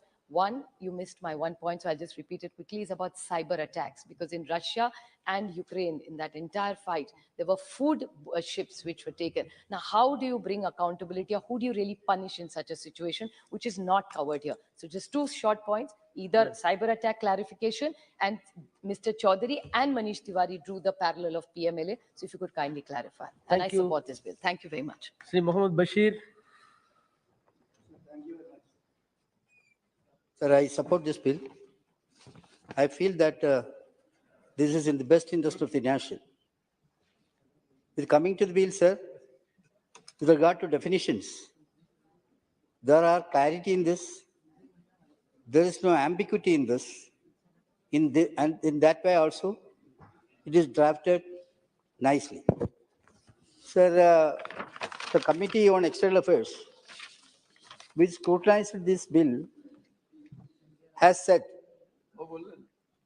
I quote, committee therefore desired to cover all means of transport on water and sea. The word vessel should be added along with the ship and aircraft. Moreover, along with the crew, the passengers and the presence of any other person on ship, bar aircraft, and private ship is also possible. The committee therefore would like that the word any person should also be incorporated suitably, and the ship and the aircraft should also be defined in two separate subclauses in the light of definition of the object and the relevant act to cover all kind of possibilities. I hope that government will seriously consider this observation of the Committee on External Affairs. Sir, this act stipulates volume of punishment, and India's need to have a separate legislation on this, and necessity of establishing the designated courts to address this issue. All these kind of things are most welcome. Sir, this widen the scope of lawmaking. The bill has been drafted in accordance with the United Nations Convention of Law and Sea adopted by India in 1982 and ratified in 1995. The committee now hope that the new proposed legislation will definitely enable the authorities to prosecute the apprehended pirates, irrespective of the nation. The number of UN resolutions have been passed to facilitate the nation to enact legislation of the piracy by adopting definitions suggested. So that also may kindly be taken into consideration. Sir, the need of legislation, I need not say much about that. That is very, very vital because, sir, this kind of crimes in this sea are increasing day by day, whether it is in the way of robbery or any kind of ill motive, this kind of things are increasing. A dangerous situation has arisen in the country, not only in India, other countries also, sir. Our committee has suggested after 2008, the major part in piracy attack was witnessed in the Gulf of Aden by pirates of Somalia. Committee also observed that the threat of piracy has mushroomed in enormously. That also is a very important thing to be noted, sir. Towards, sir, and I would like to make 2-3 suggestions, sir. Further probe should be done in order to make the things in a proper way. What are the cost of piracy and how to do this compare to the expenses required for mitigation? 2, sir, what is the best way of countering armed maritime violence in region chronic lawlessness and anarchy? 3, sir, is a current international legal framework for countering piracy is sufficient or not? If not, whether what the government is going to do in that? What is the extent of government responsibility for countering piracy and what role should be a private sector can do in this? These are all certain things which I would like to say, sir. Anyhow, sir, it's a very good legislation and it is a very good intention. I support this wholeheartedly. Thank you very much, sir. के Suresh ji 5 minute N के प्रेमचंद जी 6 बजे Premchandra Thank you. Thank you, Mr. Speaker, sir, for affording me this opportunity to speak on this anti-maritime piracy bill 2022. Sir, I fully support the bill. Honorable Minister, please. So first of all, I would like to congratulate the Honorable Minister in comprehensively piloting the bill in a very structured and diplomatic manner, for which I would like to place it on record our appreciation. It's really a model to all other ministers also, the way in which it was presented. And also I would like to take this opportunity to thank to the Honorable External Affairs Minister for accepting my amendment. My amendment number 6 is accepted in your official amendment, for which also I am thankful to the Honorable Minister for accepting my amendment and moving it as an official amendment. Pardon? Yeah, other 5 amendments I will be moving, it will be accepted in future. Sir, it is quite unfortunate to note that India, as such a larger country, is having no separate, distinct domestic legislation in dealing with the piracy issues. The menace of piracy is increasing like anything, and we are adversely being affected because of the reason by which we are not having a domestic legislation so as to combat the piracy in the seas. Sir, our country, especially the Indian Navy and the Coastal Guard, is facing big difficulties in combating the maritime piracy only because of the reason by which we do not have a comprehensive legislation to combat this piracy in the maritime piracy. So my first suggestion is, sir, I would like to draw the attention of the Honorable Minister regarding the Italian Marines case, that is Enrich Lexica case, which was well agitated in the international courts of justice, and even the Supreme Court has also dealt in detail. I would like to draw the attention of the Honorable Minister, in which also still the judicial proceedings are going on. When 2 fishermen belonging to my constituency in Kollam, Nindagara, was brutally killed by the Italian Marines, big controversy has come regarding the jurisdiction where the case has to be agitated or the case has to be instituted. Such a big problem was there, big controversy was there, unfortunately, and the justice was given to the victims or the relative success of the victims after a long time. So my suggestion to the Honorable Minister and the government is, we should have a comprehensive legislation so as to determine the jurisdiction in the case of this international waters or waters according to the norms and guidelines of the International Convention. Because United Nations Convention on Laws on the Seas UNCLOS is specific.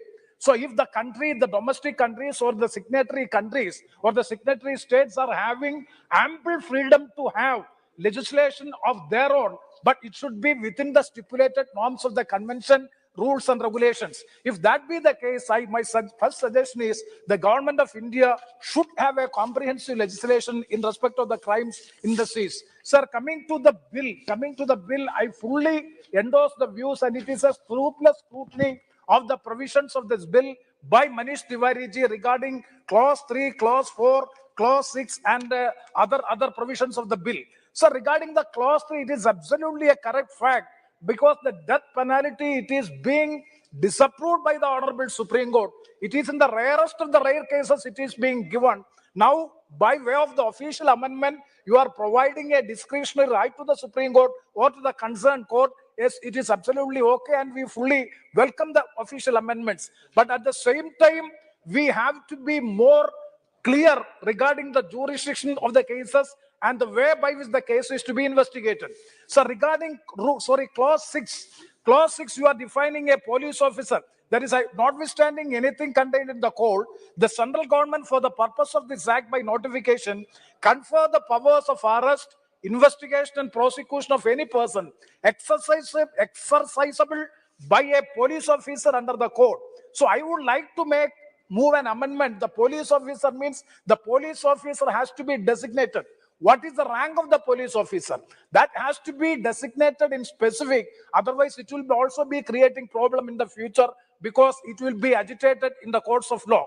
And also regarding so clause 8, for the purpose of providing speedy trial of offences under this act, the central government has, after consulting the Chief Justice of the concerned High Court, my suggestion is, after getting concurrence from the Supreme Court, so concerned Chief Justice of the concerned High Court, that has to be made. That is an amendment which I have already given notice of an amendment. And it is a welcoming step on the path, because I am also part and parcel of the Standing Committee on External Affairs. We had threadbare discussion of this bill, and we had a very scrupulous scrutiny of the bill, and most of the suggestions of the Standing Committee has been accepted by the government, for which also we are thankful to the government. And this proclaimed offender in absentia, that has been removed. And also we have to be very careful about clause 11 of the bill. That is sir, burden of proof. It is a well accepted jurisprudence principles of Indian jurisprudence principle that you are, unless and until you are convicted, the presumption of law is an innocent. The burden of proof is on the convict. I don't know the legality of this clause in the courts. When this will be agitated in the courts of law, it will be a clear case of confusion, though that has to be clarified by the Honorable Minister. These are the provisions by which I would like to seek clarification on these issues. And another issue which I would like to highlight or draw the attention of the Honorable Minister regarding one of the major issue. Recently it has occurred. Now 30 Indians. I would like to draw the attention of the Honorable. This is also in the name of piracy. 30 Indian citizens have been arrested, and they have been captured by the request of the country, the Nigeria. They have requested for arresting 30 Indians who were in a vessel, out of which one third officer who belongs to my constituency, one Vikraman Nair. He is the third officer. He is also now in facing trial in Nigerian courts. I would like to urge upon the government and the minister, please look into the matter, and probable and maximum diplomatic assistance has to be provided them. And nowadays we are getting series of complaints from them. So yes, sir. They are not even allowed to have the mobile phone to their relatives in the country. So kindly have a diplomatic intervention in the matter, so as to rescue all these Indian prisoners or all these persons who are facing trial in Nigeria. With these words, once again, I support this bill. Thank you very much, sir. K. Suresh ji. Thank you, Speaker, sir. Give me opportunity to participate in the discussion of this important bill, the Anti-Maritime Piracy Bill 2019. So the bill brings the UN Convention on the Law of the Sea into domestic law and enable Indian authorities to take action against piracy on the high sea areas.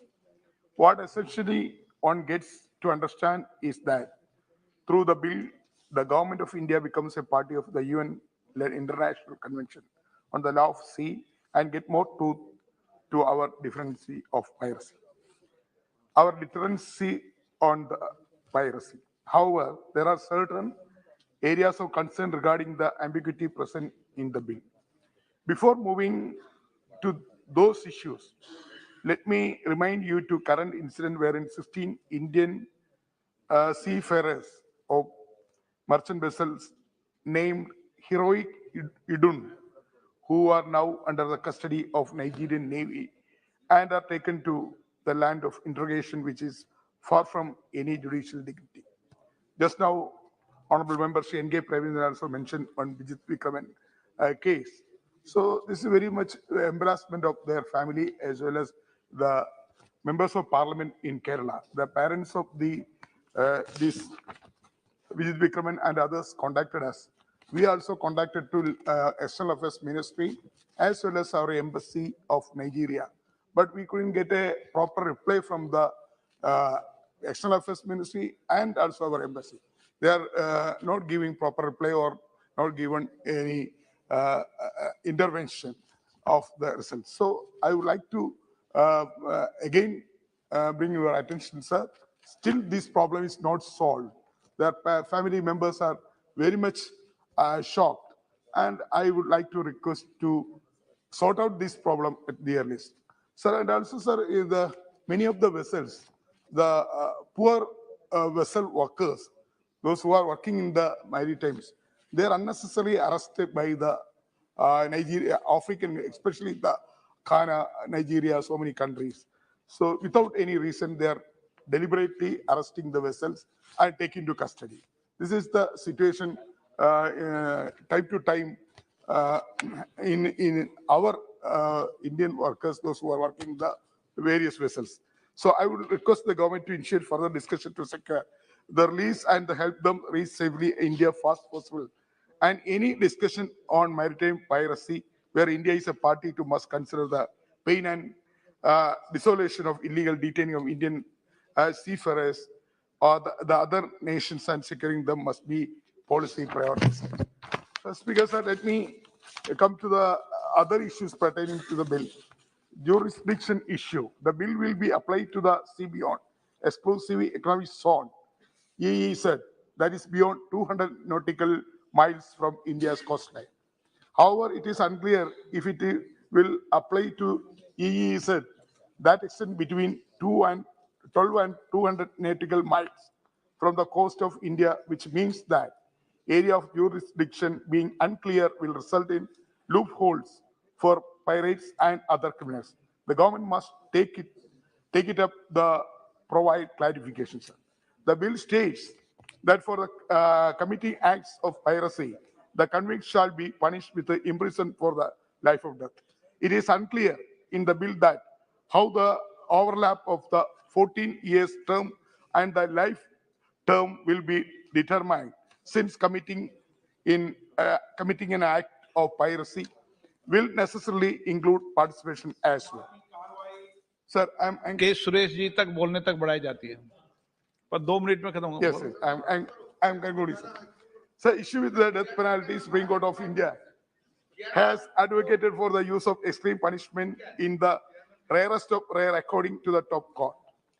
The death penalty violates Article 14 and 21 of the Constitution, frame the piracy in the ambit of domestic jurisdiction, and how to address the areas of overlap from the what makes rare case, and how the brutality piracy is defined needs clarity. This bill further states that the designated court will not be jurisdiction over offense committed on the foreign ship unless intervention is requested to the country of origin of the ship owner, or any other person on the ship. But the question remains as what the crime committed to a foreign ship is intended to harm India interest. So finally, these questions need to be answered by the rights of Indian fishermen who are illegally detained and brutally assaulted by the Lankan Navy is a case point as how would be the law treat the action by foreign governments, naval force, whether as an act of crime or an act of their national maritime security policy and under the new law. Its application extend beyond 200 nautical miles, and how would the legality concerning the new law endorsed? With these words, sir, I once again support this bill. Thank you, sir.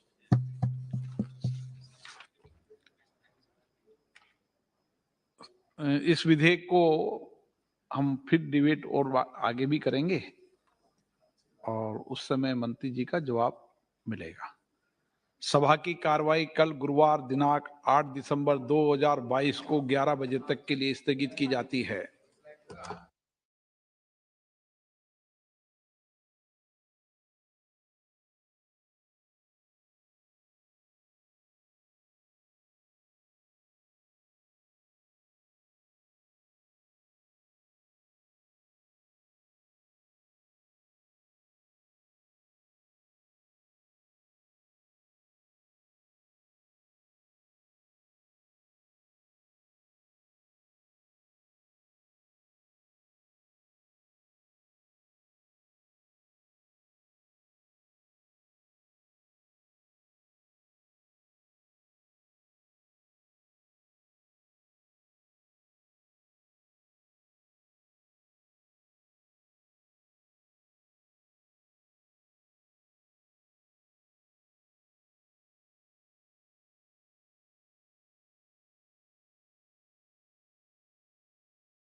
Minister of Tribal to via the Honorable Chairman in this special mention under the 180A to approve the allocate funds for this project for the betterment of the ST people at Holy Hills, Namakkal district, Tamil Nadu under the Article 275/1 of Tribal Development Grants. Thank you, sir.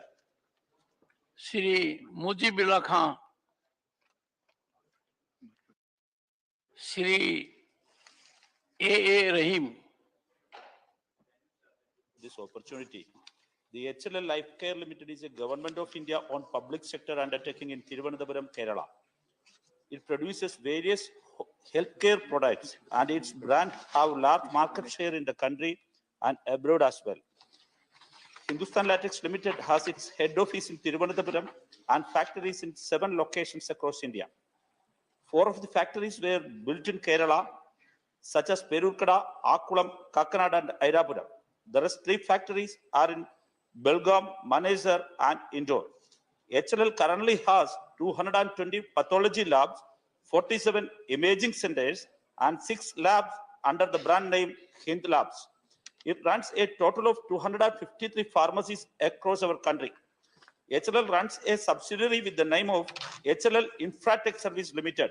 In 2020-21, the company reported a turnover of rupees 5,081 crore. It is employing thousands of persons across states. The HLL also played a key role in providing assistance during the COVID pandemic. This was particularly possible as it is a public sector unit and is not operating merely to make a profit but to serve a public purpose. Hence, Hindustan Latex Limited must not be disinvested and privatized. HLL factory in Kerala is situated on land given by the state government in view of advancing the private sector. Given that circumstances, Kerala has the right to retain HLL as state public sector unit that's free from the center's hold.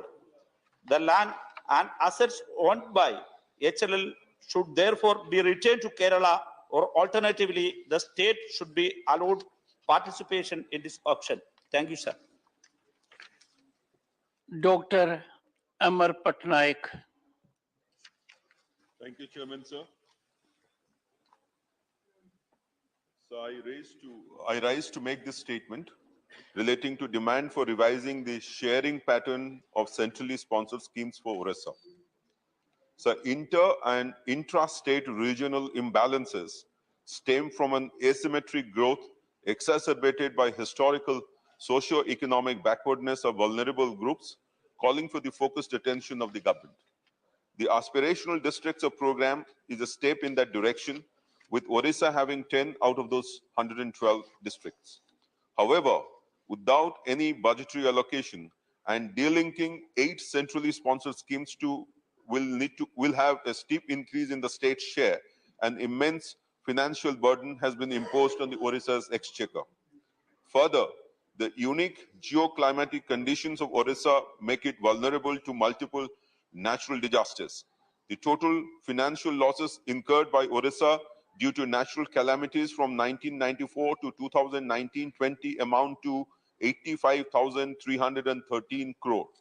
As per the Revenue and Disaster Management Ministry of Odisha, the state incurred a loss of over 1471 crores to cyclones in 2020-21 alone, impacting over 60 lakh lives. And this is exclusive of the losses of capital assets. Honorable Chief Minister Naveen Patnaik, representing 4.5 crore people of Orissa for the last 22 years, has been demanding natural calamity to be included as a criterion for special category status, or have the status of special focus states with benefits at par with northeastern and Himalayan states. Thus, sir, through you, I urge the central government to rework the sharing patterns of centrally sponsored schemes in line with the geoclimatic, economic, and sociological necessity of states like Orissa. A special allocation should accompany this on developing disaster-resilient power infrastructure with underground cabling connections and a coastal embankment for guarding against ocean water surges. Thank you, sir. Shri Sanjeev Arora. Dr. V. Shivdasan. Here, my special mention on Kannur railway station. Kannur railway station, situated at the heart of the city, is an important gateway to the historic land of Kannur. Kannur has one of the largest network of cooperatives in India, and the district has an educated and skilled population. Kannur is unique in having largest network of public libraries in India. The land has immense tourism potential, as the less explored areas of the district is attractive to those who pursue experience tourism. The railway station at Kannur becomes an important connecting point in ensuring outward and inward mobility, and hence there is a need to develop it to international standards. The government should pay a special attention to the railway station by improving the facilities which are kept minimal now. A railway station of international standards will be a great boost to the economical potential of the land of looms and loads. The development of Kannur railway station will also enhance the potential of the Kannur airport. A synergy of all these avenues of mobility will help in the all-round development of Kannur. The immediate action by the railways in this regard is essential for the land to achieve its true potential. Thank you for this opportunity. Thank you, sir. Thank you. Dr. Fozia Khan. Thank you, Chairman.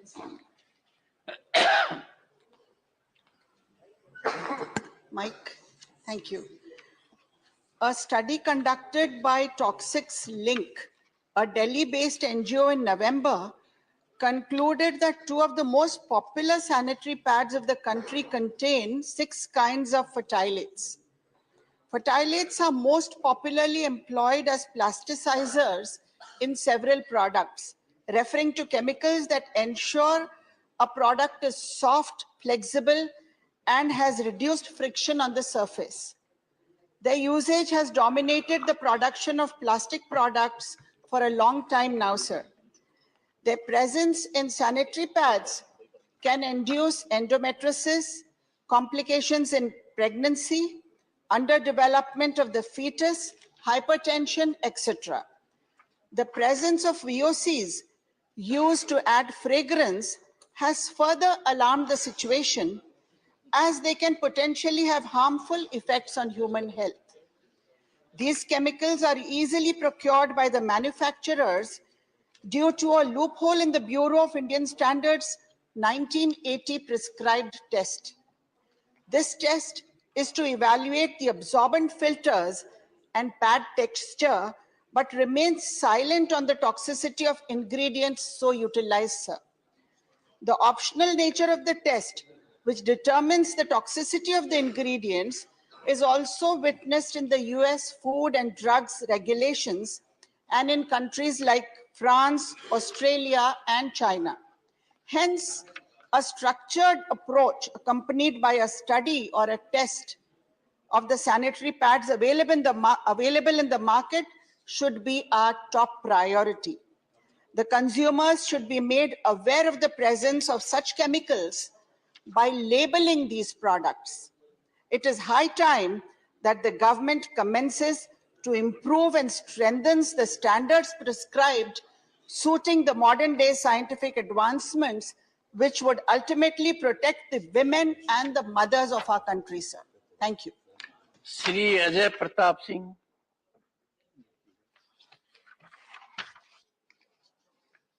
Dr. John Bitas.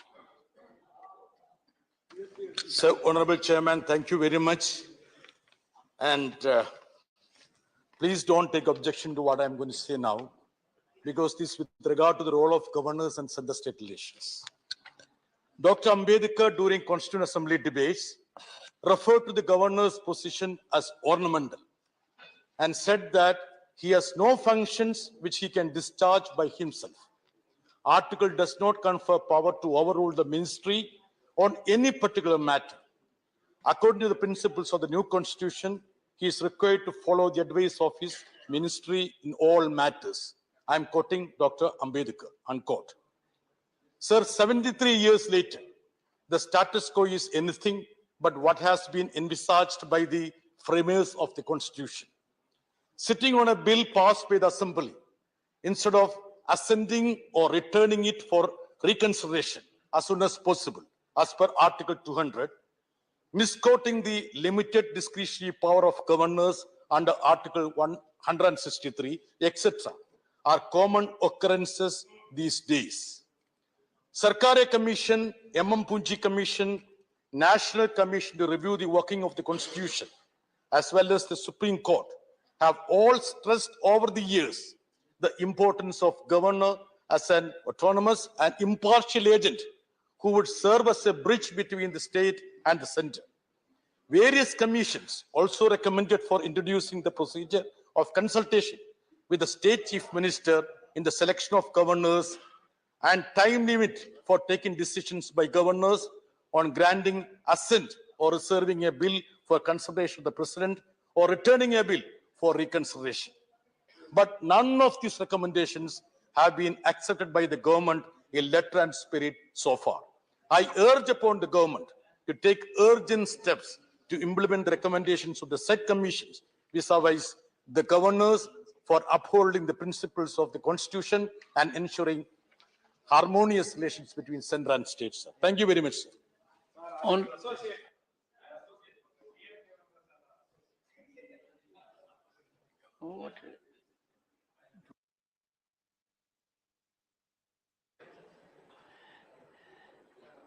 I think everyone has had it. Honorable members, the House stands adjourned to meet at 1100 hours on Thursday, the 8th December 2022.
आज हम आपको संसद भवन में मौजूद एक ऐसे department के बारे में बताने जा रहे हैं जिसकी बहुत बड़ी भूमिका होती है लोकसभा और राज्यसभा की प्रोसीडिंग्स में। इस डिपार्टमेंट को मिनी इंडिया भी कहते हैं और इस डिपार्टमेंट का काम होता है अलग अलग क्षेत्रों से आए मेंबर ऑफ पार्लियामेंट के बीच की दूरी को कम करना।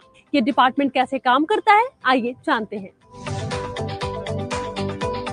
इंटरप्रिटेशन डिपार्टमेंट कहें या भाषांतरण विभाग, इसका काम होता है प्रोसीडिंग्स के दौरान सदन में बैठे हर मेंबर तक किसी भी भाषा को इंटरप्रेट करके पहुंचाना, फिर चाहे वो हिंदी, अंग्रेजी या कोई भी रीजनल लैंग्वेज हो। माननीय अध्यक्ष महोदय, आपका आभार कि आपने इतने महत्वपूर्ण विषय पर मुझे बोलने का अवसर प्रदान किया। Sir, I am completely new here and I thank you for giving me opportunity to speak here as a new member. भाषाओं से सजी हमारी संसद में देश के कोने कोने से सांसद चुनकर आते हैं और इस तरह मिनी इंडिया के बीच भाषाओं की दूरी को कैसे मिटाया जाए, यह देखने का काम इंटरप्रिटेशन डिपार्टमेंट या भाषांतरण विभाग का होता है। संसद के पहले सत्र की शुरुआत 13 मई 1952 को हुई। तब तक हिंदी से अंग्रेजी में और अंग्रेजी से हिंदी में ही भाषांतरण होता था। पार्लियामेंट में इंटरप्रिटेशन की सबसे पहली शुरुआत 7 सितंबर 1964 को 22 भाषाओं के साथ की गई, क्योंकि तब तक ये जरूरत महसूस की गई कि यही वो कड़ी है जिसके जरिए एक मेंबर ऑफ पार्लियामेंट दूसरे मेंबर ऑफ पार्लियामेंट की भाषा को आसानी से समझ सकते हैं। ये डिपार्टमेंट प्रोसीडिंग्स के बाद भी उतना ही एक्टिव होता है जितना कि और दिनों में।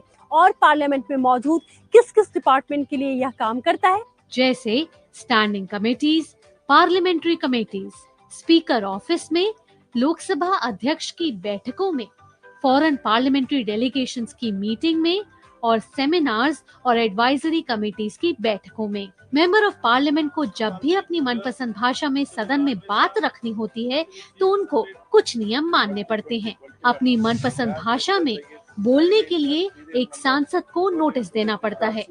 संसद में आधे घंटे पहले सांसद देते हैं नोटिस। प्रश्नकाल में चर्चा में भाग लेने के लिए सांसद को एक दिन पहले इंटरप्रिटेशन डिपार्टमेंट को बताना पड़ता है। अपनी मनपसंद भाषा में बोलने के लिए सांसद को लोकसभा अध्यक्ष की अनुमति लेना अनिवार्य है। और अब बारी है खास बात की। खास बात यह है कि भाषांतरण और ट्रांसलेशन में बहुत बड़ा अंतर है, इसलिए दोनों को एक समझने की भूल आप बिल्कुल नहीं करना। भाषांतरण के लिए हमारे पास बिल्कुल भी वक्त नहीं होता है, जबकि ट्रांसलेशन के साथ ऐसा बिल्कुल नहीं है। उम्मीद है कि आज की ये जानकारी आपके जरूर काम आएगी। अपना पूरा ध्यान रखिए और हाँ, लोगों से अपनी दूरी भी बना करके रखिए, क्योंकि सावधानी ही सबसे बड़ी सुरक्षा है। Good bye and keep watching Sansad TV.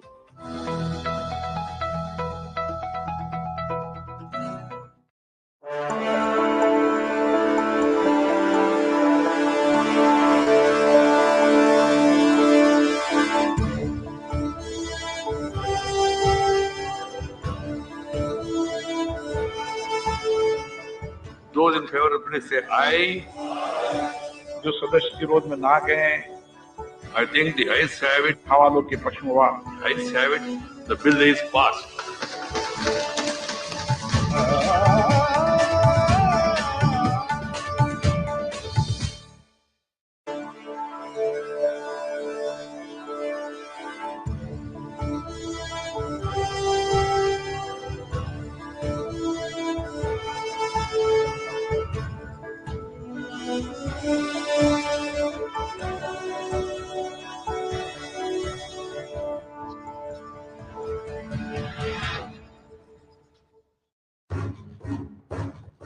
मैं भारत का संविधान हूं, दुनिया के सबसे बड़े लोकतंत्र की आस्था का केंद्र हूं।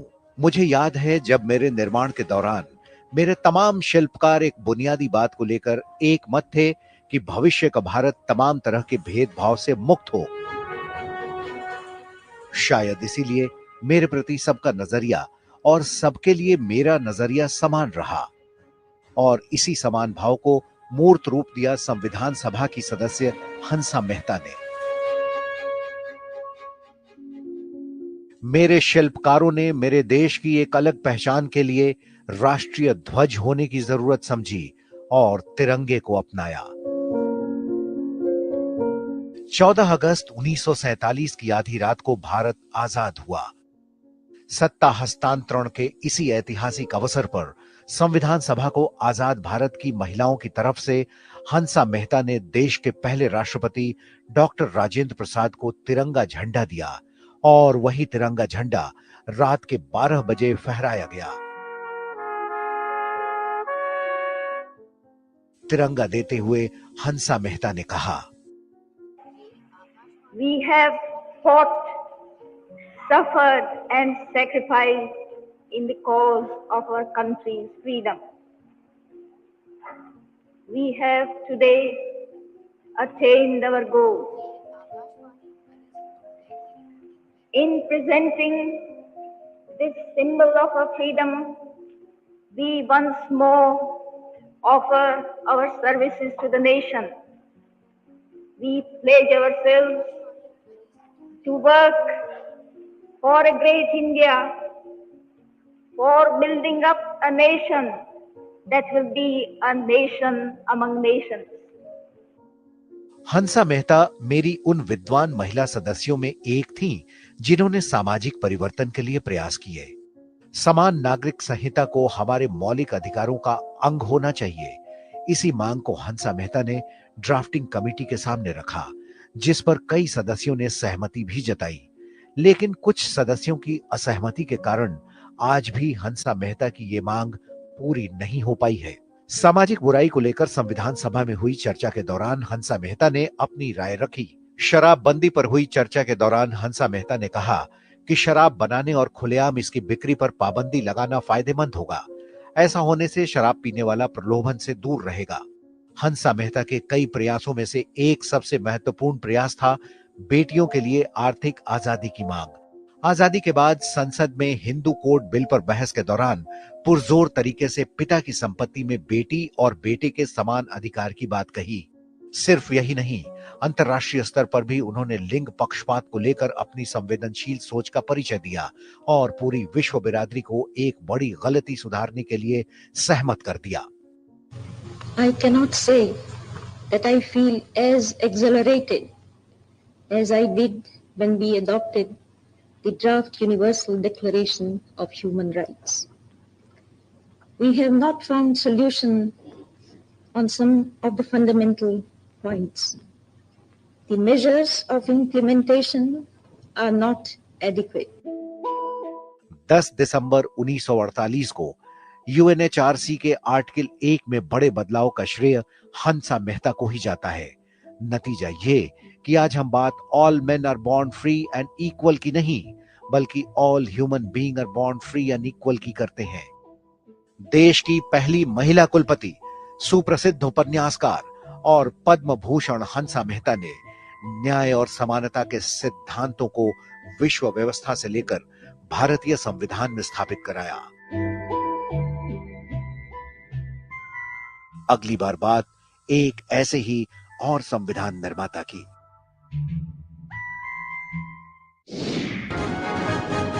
We are discussing the anti-defection law of 1985. Anti-defection law is one of the most important ways that we in this largest democracy in the world maintain and ensure that there is political discipline and most important that the trust of the electorate is maintained. Whether speaker should have all the powers or not, whether some other kinds of quasi-judicial authority or judicial authority should be there to decide the defection-related matters, that we must ponder over and we must rectify. Watch with us, 75 years, laws that shaped India.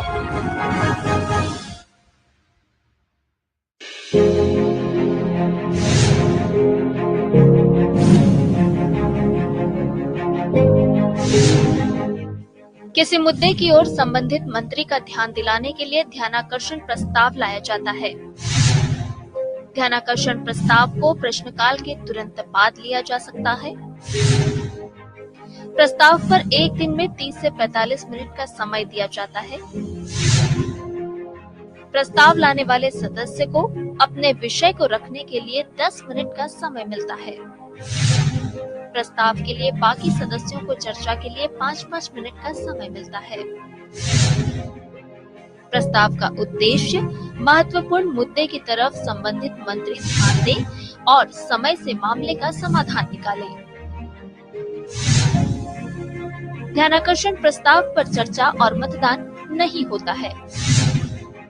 सदन में ध्यानाकर्षण प्रस्ताव के लिए लोकसभा अध्यक्ष अनुमति आवश्यक होती है। सदन में ध्यानाकर्षण प्रस्ताव का प्रचलन 1954 से चला आ रहा है।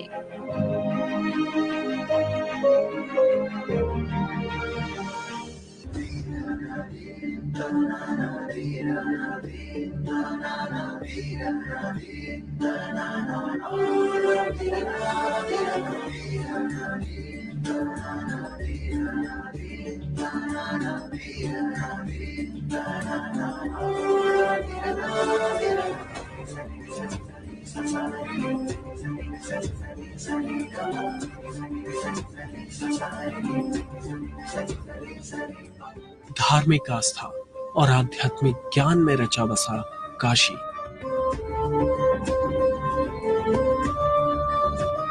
अपनी सांस्कृतिक परंपराओं के ताने बाने को समेटे हुए तमिलनाडु,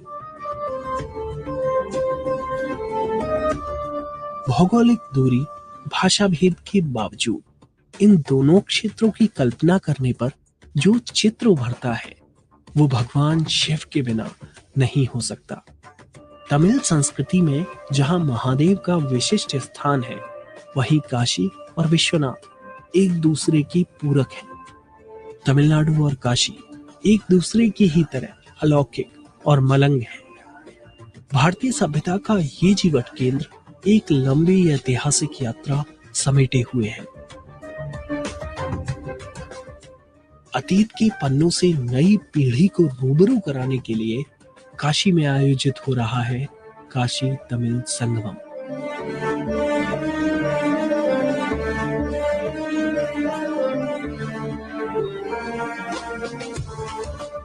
अतीत वो है जहां हम जीवन के लिए शिक्षा लेते हैं और भविष्य वो है जहां हम उस शिक्षा का प्रयोग करते हैं। काशी और तमिलनाडु ये भारत की प्राचीन सांस्कृतिक विरासत के प्रमुख केंद्र हैं। दोनों के बीच सदियों से अटूट रिश्ता है। इस रिश्ते को पुनर्जीवित करने के लिए, इस रिश्ते को और मजबूत करने के लिए काशी तमिल संगमम का आयोजन किया जा रहा है। नमस्कार, स्वागत है आपका संसद टीवी में। मैं हूं नविक्रम सिंह।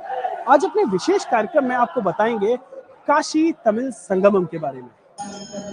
काशी और तमिलनाडु की विशेषताएं, विचारधाराएं, दर्शन और पौराणिक धरोहर इन क्षेत्रों को विशिष्ट बनाती है। ये जो आज यहाँ विरासत मौजूद है, दरअसल वो सैकड़ों वर्षों की यात्रा है। इस विरासत को सहेजने और जन जन तक पहुंचाने के लिए सरकार ने एक अहम शुरुआत की है। प्रधानमंत्री नरेंद्र मोदी ने 19 नवंबर को वाराणसी में 1 महीने तक चलने वाले कार्यक्रम काशी तमिल संगमम का उद्घाटन किया।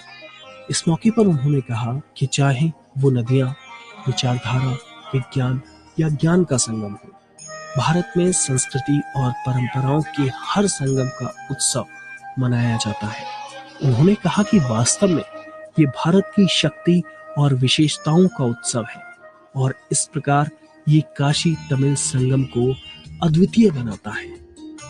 हमारी सांस्कृतिक राजधानी काशी है, तो दूसरी ओर भारत की प्राचीनता और गौरव का केंद्र हमारा तमिलनाडु और तमिल संस्कृति है।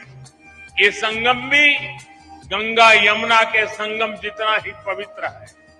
ये गंगा यमुना जितनी ही अनंत संभावनाओं और सामर्थ्य को समेटे हुए है। इस कार्यक्रम के दौरान प्रधानमंत्री ने पुस्तक तिरुक्कुरल का 13 भाषाओं में अनुवाद का भी विमोचन किया। प्रधानमंत्री ने कहा कि काशी तमिल संगम आजादी के अमृत काल के दौरान हो रहा है। उन्होंने कहा कि अमृत काल में हमारे संकल्प समूचे देश की एकता से पूरे होंगे। उन्होंने कहा कि भारत एक ऐसा राष्ट्र है जो हजारों वर्षों से सहज सांस्कृतिक एकता को जी रहा है। प्रधानमंत्री ने जोर दिया कि काशी तमिल संगमम हमें हमारे कर्तव्यों का बोध कराने और राष्ट्रीय एकता को मजबूती देने वाले संकल्प का एक मंच बनेगा। हमें आजादी के बाद हजारों वर्षों की इस परंपरा को, इस विरासत को मजबूत करना होगा। इस देश का एकता सूत्र बनाना, लेकिन दुर्भाग्य से इसके लिए बहुत प्रयास नहीं किए गए। काशी तमिल संगमम आज इस संकल्प के लिए एक प्लेटफॉर्म बनेगा। ये हमें हमारे इस कर्तव्यों का बोध कराएगा और राष्ट्रीय एकता को मजबूत करने के लिए ऊर्जा देगा। स्वाहा तत्सवितुर्वरेण्यं भर्गो देवस्य धीमहि धियो यो न प्रचोदयात्। काशी तमिल संगमम का मकसद देश के 2 सबसे महत्वपूर्ण और प्राचीन शिक्षा केंद्रों तमिलनाडु और काशी के बीच सदियों पुराने संबंधों का उत्सव मनाना, फिर से इसे मजबूत करना और खोज करना है। तमिलनाडु से 2500 से ज्यादा प्रतिनिधि काशी की यात्रा कर रहे हैं। राष्ट्रीय शिक्षा नीति 2020 के तहत ये कार्यक्रम आयोजित किया जा रहा है, जिसमें आधुनिक प्रणालियों के साथ भारतीय ज्ञान परंपरा भी युवा पीढ़ी तक पहुंच रही है। शिक्षा मंत्रालय की ओर से किए जा रहे प्रयासों के सार्थक परिणाम काशी में दिख रहे हैं। अलग रहन सहन, अलग भाषा यहाँ कोई मायने नहीं रखती। भाव और अपनत्व ने तमाम दूरियों को खत्म कर दिया है।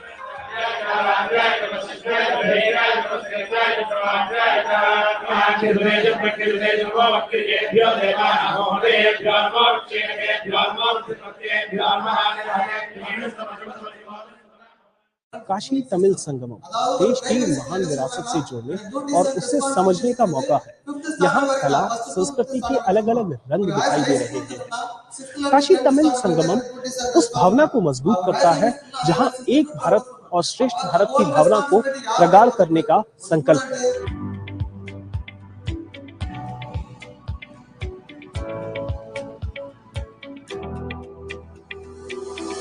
मोटरसाइकिल पर सफर करते ये तमिलनाडु की होसूर के रहने वाले रमा और राजन हैं। ये दंपति देश को जानने और करीब से समझने की जिज्ञासा की वजह से पूरे भारत का सफर कर चुके हैं। रमा और राजन ने जब काशी तमिल संगमम के बारे में सुना तो पहुंच गए काशी इस अनूठे उत्सव में शामिल होने के लिए।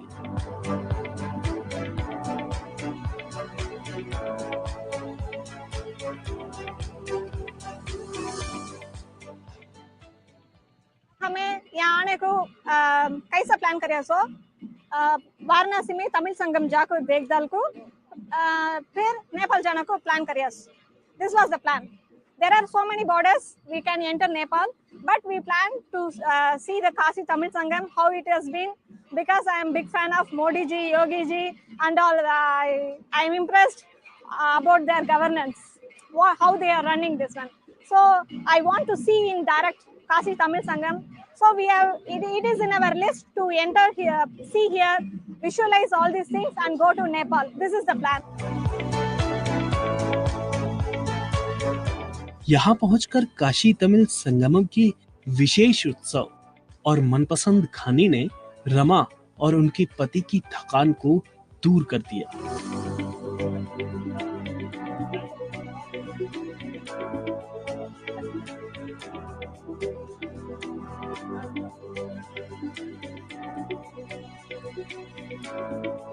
रमा और राजन की यात्रा सिर्फ खुद के लिए नहीं बल्कि समाज को संदेश देने के लिए भी है।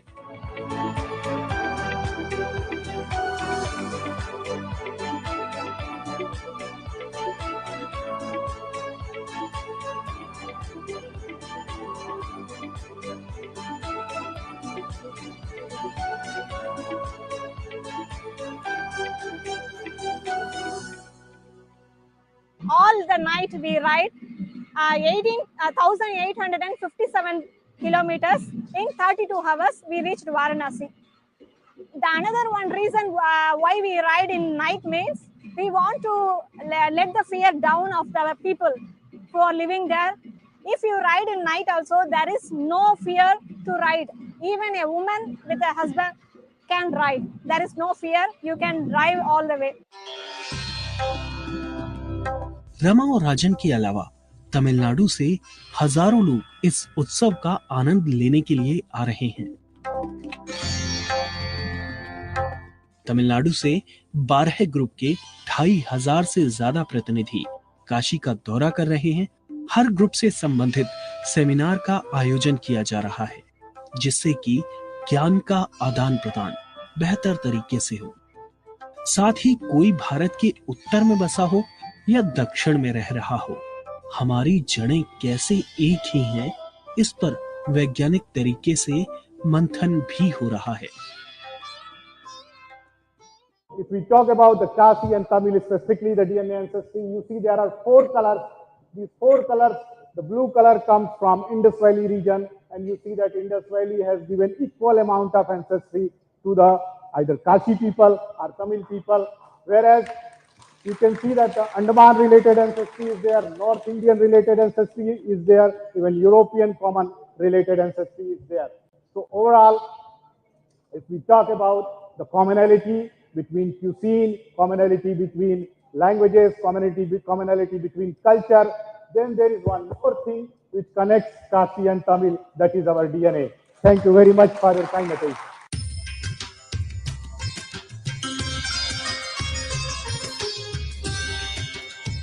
तमिल कैलेंडर के अनुसार अभी चल रहे कार्तिकेय महीने में धार्मिक यात्रा का विशेष महत्व है।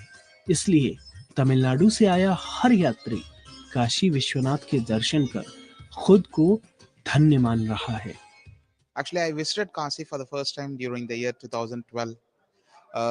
Now, when I'm visiting Kashi, I rethink or I am not able to categorize whether I visited the same place. So we all belong to the same country. We we respect each other, and I'm personally I'm so happy to be part of this particular festival. Rather, it's not the trip, rather it's just a festival. It was all organized meticulously, so nicely that even smallest grievances also has not arised.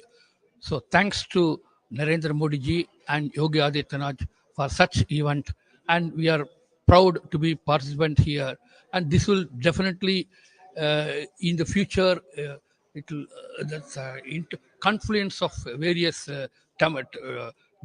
people from Tamil Nadu to Kashi and Kashi to Tamil Nadu also. दरअसल मान्यता है कि दक्षिण में बसे हुए हर शिव भक्त को काशी की धार्मिक यात्रा करना बेहद जरूरी है। दक्षिण भारत से प्रचुर मात्रा में जो दक्षिण भारतीय जो दर्शनार्थी तमिल, दक्षिण कन्नड़, मलयालम, कई प्रकार के जो दक्षिण भारतीय जो भक्त हैं वो भगवान के परम भक्त होते हैं। उन लोगों की दृढ़ इच्छा रहती है कि 9 दिन 9 महीना 9 वर्ष काशी में निवास करेंगे, तो क्योंकि काशी काश्याम मरणान मोक्ष जीविते अन्नदातृत्व मृते मोक्ष ददामि हम, भगवान विश्वेश्वर तथा माता अन्नपूर्णा प्रतिज्ञाबद्ध है कि जब तक व्यक्ति जीवित रहेगा मैं अन्न प्रदान करती रहूंगी, मृत्यु को प्राप्त करेगा तो उसको मैं मोक्ष प्रदान करूंगा, भगवान विश्वेश्वर कहते हैं। तमिलनाडु में भले ही भाषा का अंतर हो, लेकिन वहां भक्तों में काशी को लेकर अगाध श्रद्धा प्राचीन काल से रही है। जो काशी नहीं आ सकते थे उस जमाने में, तो तेंकाशी, वृद्धकाशी, शिवकाशी ऐसे कई स्थान हैं तमिलनाडु में जहां चोल राज और अन्य राजाओं ने ऐसे काशी विश्वनाथ मंदिर बनाए। उसके बाद भी ऐसे है तमिलनाडु में सैकड़ों नगरों में काशी विश्वनाथ मंदिर है, और सभी मंदिरों में जो विष्णु मंदिर हो, शिव मंदिर हो, मुरुग मंदिर हो, कार्तिकेय, सभी मंदिरों में काशी विश्वनाथ का एक छोटा सा मंदिर रहता है। गांव-गांव में व्यक्तियों का नाम रहता है काशीनाथ, विश्वनाथन। ये तमिलनाडु में जितना ये पॉपुलर नाम है वो पूरे देश में शायद अन्य प्रांतों में इतना नहीं मिलेगा, वहां इतना मिलता है। तो ऐसे देखिए तो कई प्रकार के, काशी में जब विश्वविद्यालय था तब कांची में विश्वविद्यालय था, और व्यापारिक संबंध था, कांची की बनारस साड़ी। काशी तमिल संगमम का मकसद ये है कि प्राचीन भारत में दोनों के संबंधों पर अनुसंधान हो और प्रगाढ़ता भी आए। तमिल संगमम यह कार्यक्रम माननीय प्रधानमंत्री जी की संकल्पना का परिणाम है। ये दोनों का बहुत बड़े हजारों सालों से संबंध है, आदिकाल से ही। जैसे तमिल ग्रामर जो लिखे अगस्त्य जी, वो काशी से शिव जी के प्रेरणा से वहां जाके तोलकाप्यम नाम का तमिल व्याकरण पुस्तक लिखा 5000 साल पहले। और पूरे दक्षिण भारत से जो काशी यात्रा करते हैं वो पहले रामेश्वरम जाके वहाँ कोटि तीर्थ स्नान करके वहाँ से वो तीर्थ लेकर काशी आते हैं। यहाँ विश्वनाथ जी का अभिषेक करते हैं उस तीर्थ से, और यहाँ से गंगा जल लेके रामेश्वर जाके वहाँ रामेश्वर जी का अभिषेक करते हैं। इससे ही, इस पद्धति से करने से तीर्थ यात्रा पूर्ण होती है। ये इस प्रकार की एक श्रद्धा तब से अभी तक। काशी में तमिलनाडु से आए यात्रियों का स्वागत बाहें फैलाकर किया जा रहा है। तमिल यात्री वाराणसी के मंदिर घाट के अलावा सारनाथ का भी दौरा कर रहे हैं। भव्य काशी विश्वनाथ कॉरिडोर बनने के बाद बाहर से आने वाले श्रद्धालुओं की यात्रा में सहूलियत हुई है। साथ ही मंदिर प्रशासन भी यात्रियों के स्वागत में कोई कोर कसर नहीं छोड़ रहा। वहीं प्रयागराज संगम और अयोध्या दर्शन भी इस यात्रा में शामिल हैं।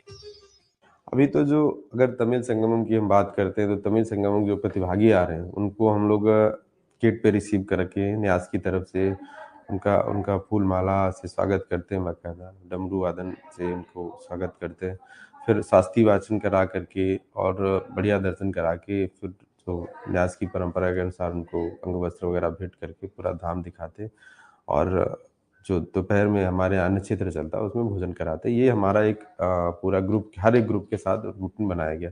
इसके अतिरिक्त अगर हम बाकी पर्यटक जो आ रहे हैं साउथ के उनकी बात करें तो उनके लिए हम लोगों ने दोनों चीज़ें बेहतर व्यवस्था की। एक तो हमारे धाम में चारों गेट जो मुख्य गर्भगृह के उससे दर्शन होते हैं, एक तो ये सहूलियत है, तो श्रद्धालुओं को कम समय लगता है दर्शन करने में। साथ ही साथ हमने टेक्नोलॉजी को यूज करके ऑनलाइन सिस्टम की भी व्यवस्था कर रखी है। अगर कोई श्रद्धालु घर बैठे बैठे टिकट लेना चाहता है या सहूलियत लेना चाहता है तो घर बैठे बैठे वो उसको बुक कर सकता है, चाहे वो रुद्राभिषेक हो, चाहे वो सुगम दर्शन की व्यवस्था हो या अन्य कोई चीज़ प्रसाद की जैसी है। तो ये सब चीज़ें हमने ऑनलाइन सुविधा भी दे रखी, ऑफलाइन भी इन चीज़ों को सुविधा है, सहूलियत दे रखी। हमने पूरा अपना मंदिर के जो पूरे सेवा भाव में लगे हुए कर्मचारी हैं या और भी सेवादार हैं उनको कहा रखा कि इन चीज़ों को बेहतर ढंग से जो बाहर के श्रद्धालु आ रहे हैं और जो यहाँ के श्रद्धालु उनमें उनको ज़्यादा से ज़्यादा और समयबद्ध डिलीवरी उनको दी जा सके ताकि उनका एक अनुभव अच्छा रहे और बार बार उन चीज़ों को बताएं और बार बार आने का उनका मन करे।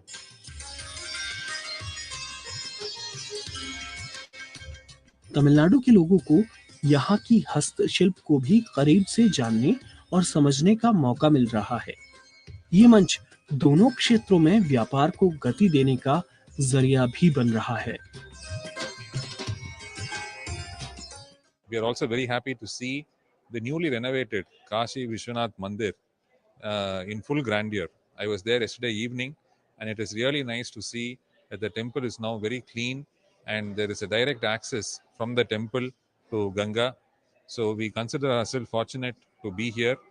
The Kanchipuram silk, which is very famous in Tamil Nadu, it is actually world famous, and the Banaras silk is also world famous. So there are many commonalities between the Tamil Nadu ecosystem, the Tamil Nadu culture, and the culture here, at Varanasi. So this will definitely, I think, open up many doors for entrepreneurs. Many entrepreneurs have come from Tamil Nadu to see what are the business opportunities here.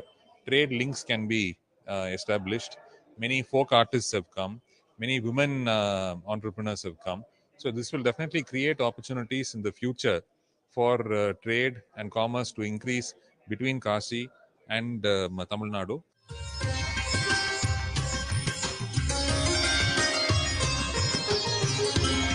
इस उत्सव में रंग भर रहा है काशी हिंदू विश्वविद्यालय का ये एम्फी थिएटर, जहां पर सजे 75 स्टॉलों पर तमिलनाडु और काशी के व्यंजन, हस्तकला, साहित्य, वास्तुकला, सब कुछ एक ही परिसर में मौजूद है।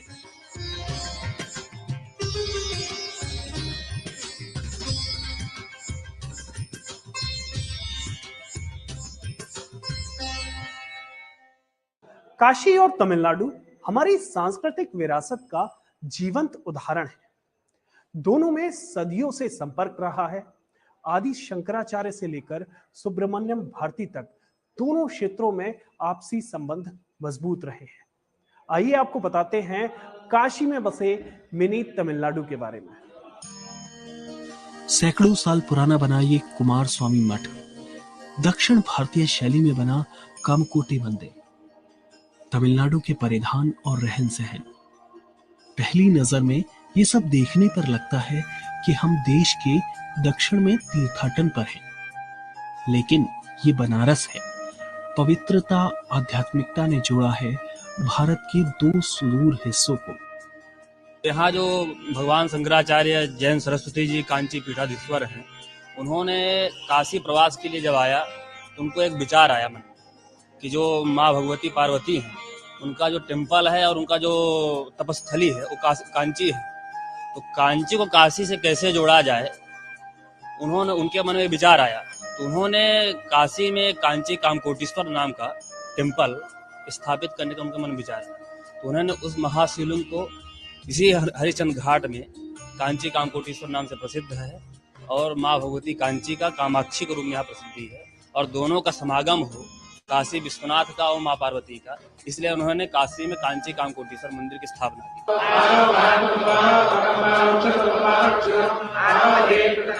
इस मंदिर में चल रहे अतिरुद्र महायज्ञ में देश भर से 75 से ज्यादा, खासतौर पर दक्षिण भारत के पुजारी एकत्रित हुए हैं, जिसका मकसद होता है कि विश्व में शांति और सद्भाव हो।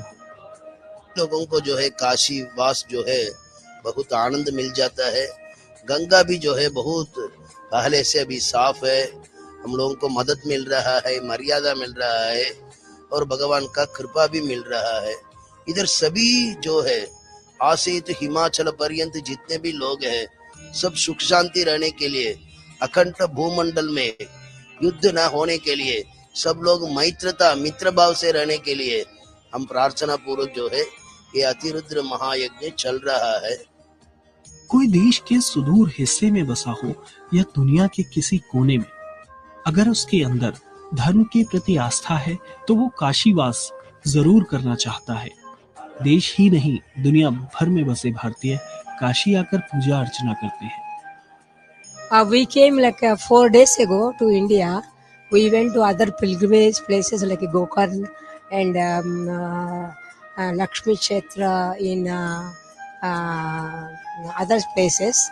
But we decided to come here to stay 15 days to conduct 12 days program because Kashi is the utmost religious place. Varanasi में हनुमान घाट, केदार घाट समेत कई ऐसे मोहल्ले हैं जहां तमिलनाडु से जुड़े सैकड़ों परिवार कई पीढ़ियों से रह रहे हैं। अब इनके अंदर तमिलनाडु दिल और काशी उसकी धड़कन बनकर धड़कता है। काशी को हमेशा लघु भारत कहा जाता है। जहाँ तक तमिल संस्कृति का सवाल है, काशी का और तमिल संस्कृति से बहुत ज़्यादा लगाव रहा है। काशी में हमारे यहाँ विवाह से लेकर अंतिम क्रिया तक जो है कहीं न कहीं काशी का संबंध है। आजादी के बाद एक बार फिर देश को पुरातन ज्ञान का महत्व समझाने में भी काशी में बसे लोगों का अहम योगदान है। पूज्य कांची कामकोटि पीठाधीश्वर जगत गुरु शंकराचार्य श्री चंद्रशेखरेंद्र सरस्वती जी महाराज का एक संकल्प था कि ये वेद विद्या का प्रसार व्यापक रूप से पूरे देश में हो, तो उसी के अंगभूत काशी में और काशी के जो अगल बगल चित्रकूट है, प्रयाग है, अयोध्या है, हरिद्वार है, इन स्थानों पर भी कांची कामकोटि पीठम द्वारा वेद का जो श्रुति परंपरा है उसको अक्षुण्ण रखने के लिए कार्य प्रारंभ हुए। काशी तमिल संगमम इस संबंध को और प्रगाढ़ बना रहा है, क्योंकि मान्यता है कि काशी में हुए आयोजन का प्रभाव सनातन संस्कृति को मानने वाले हर व्यक्ति पर पड़ता है।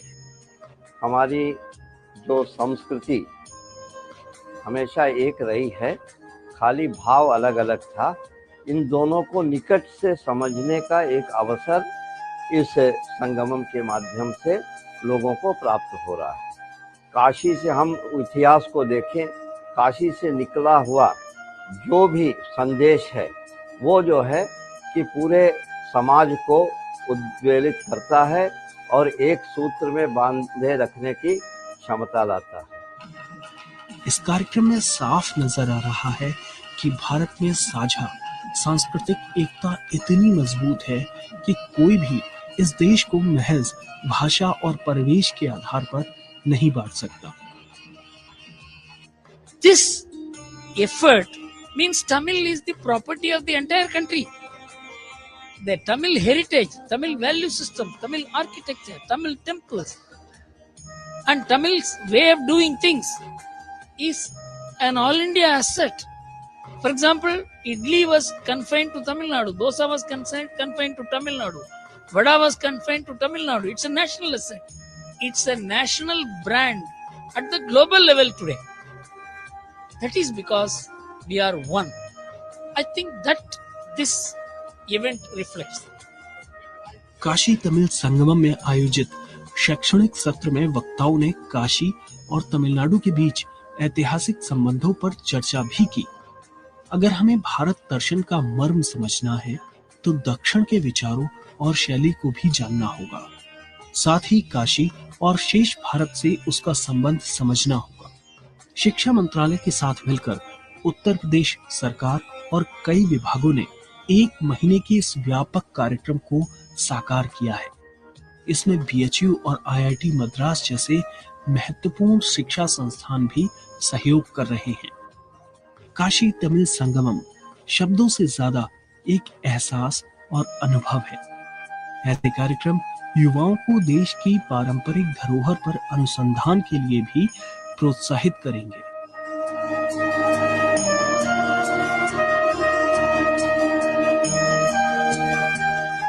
काशी तमिल संगमम से जो यात्रा प्रारंभ हुई है वो देश की एकता के सूत्र को और मजबूत करेगी। हमारे इस कार्यक्रम में इतना ही। आप हमारा ये कार्यक्रम संसद टीवी के YouTube चैनल पर भी देख सकते हैं। मुझे, मेरे साथी कैमरा पर्सन DK पांडे और साथी ललन यादव को दीजिए इजाजत। आप देखते रहिए संसद TV.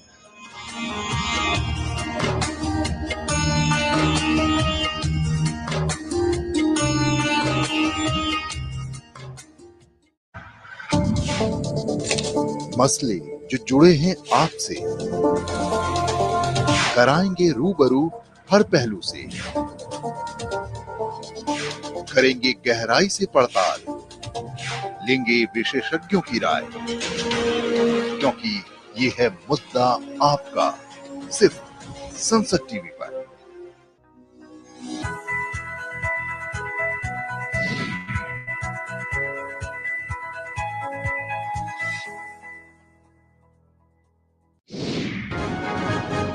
We are discussing the anti-defection law of 1985. Anti-defection law is one of the most important ways that we in this largest democracy in the world maintain and ensure that there is political discipline and, most important, that the trust of the electorate is maintained.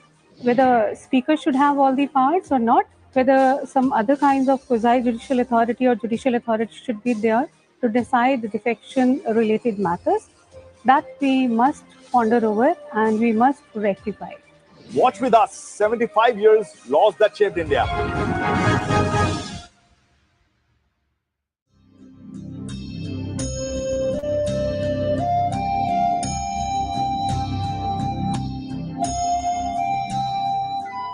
India became free 75 years ago.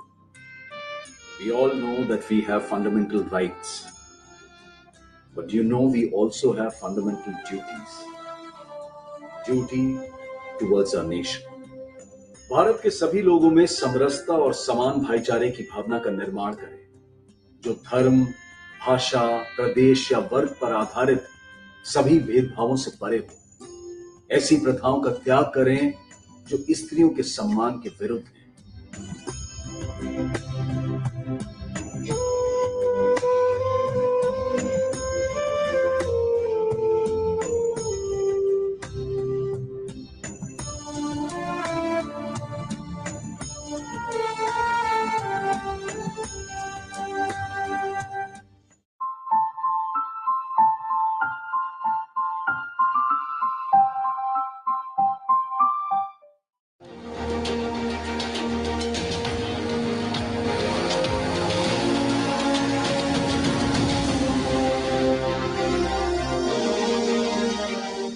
नमस्कार, स्वागत है आपका संसद TV पर। मैं हूं मनोज वर्मा और आप देख रहे हैं हमारा खास कार्यक्रम मुद्दा आपका। आज हम बात करेंगे राज्यसभा के नए सभापति की। बुधवार से संसद के शीतकालीन सत्र की शुरुआत हुई। सत्र के पहले दिन राज्यसभा के नए सभापति जगदीप धनखड़ जी ने राज्यसभा की कार्रवाई का संचालन किया। राज्यसभा में प्रधानमंत्री नरेंद्र मोदी और विभिन्न दलों के सदस्यों ने उपराष्ट्रपति जगदीप धनखड़ जी के नए सभापति के रूप में बनने पर उनका अभिनंदन किया। दरअसल उपराष्ट्रपति राज्यसभा के पदेन सभापति होते हैं। राज्यसभा देश की महान लोकतांत्रिक विरासत का महत्वपूर्ण संवाहक है। तमाम इसके राजनीतिक पहलू भी होते हैं, उन पे भी हम चर्चा करेंगे, उन्हें समझने की कोशिश करेंगे। दरअसल राज्यसभा के आज जो सत्र की शुरुआत हुई, नए सभापति ने उच्च सदन का संचालन शुरू किया। चर्चा को आगे बढ़ाएं उससे पहले आज की एक खास तस्वीर आपको दिखाते हैं। माननीय सभापति जी,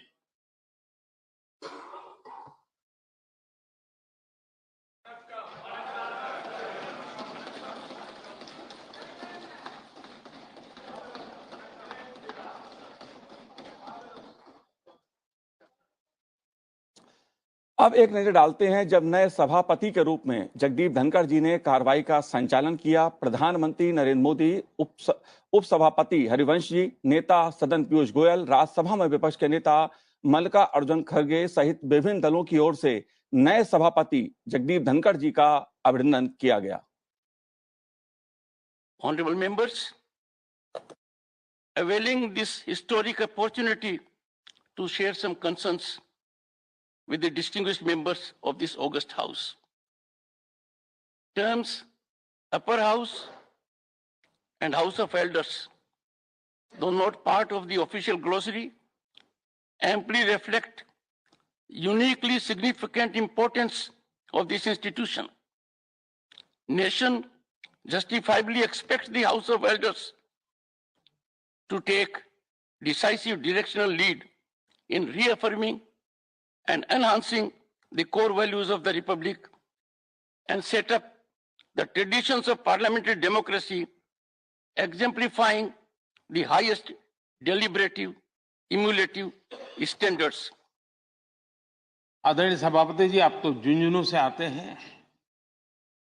झुंझुनू वीरों की भूमि है। शायद ही कोई परिवार ऐसा होगा कि जिसने देश की सेवा में अग्रिम भूमिका न निभाई हो। और ये भी सोने में सुहागा है कि आप स्वयं भी सैनिक स्कूल के विद्यार्थी रहे हैं। तो किसान के पुत्र और सैनिक स्कूल के विद्यार्थी के रूप में मैं देखता हूं कि आप में किसान और जवान दोनों समाहित हैं।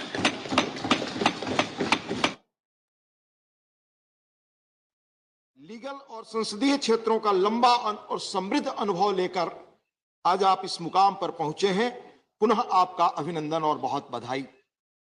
ऐसा मानता हूं कि आपके रिच एक्सपीरियंस के साथ लंबा सार्वजनिक जीवन आपको इस सदन के संचालन एवं माननीय सदस्यों के संरक्षक जैसी चैलेंजिंग भूमिका का बहुत बेहतर ढंग से निर्वाह में मदद करेगा।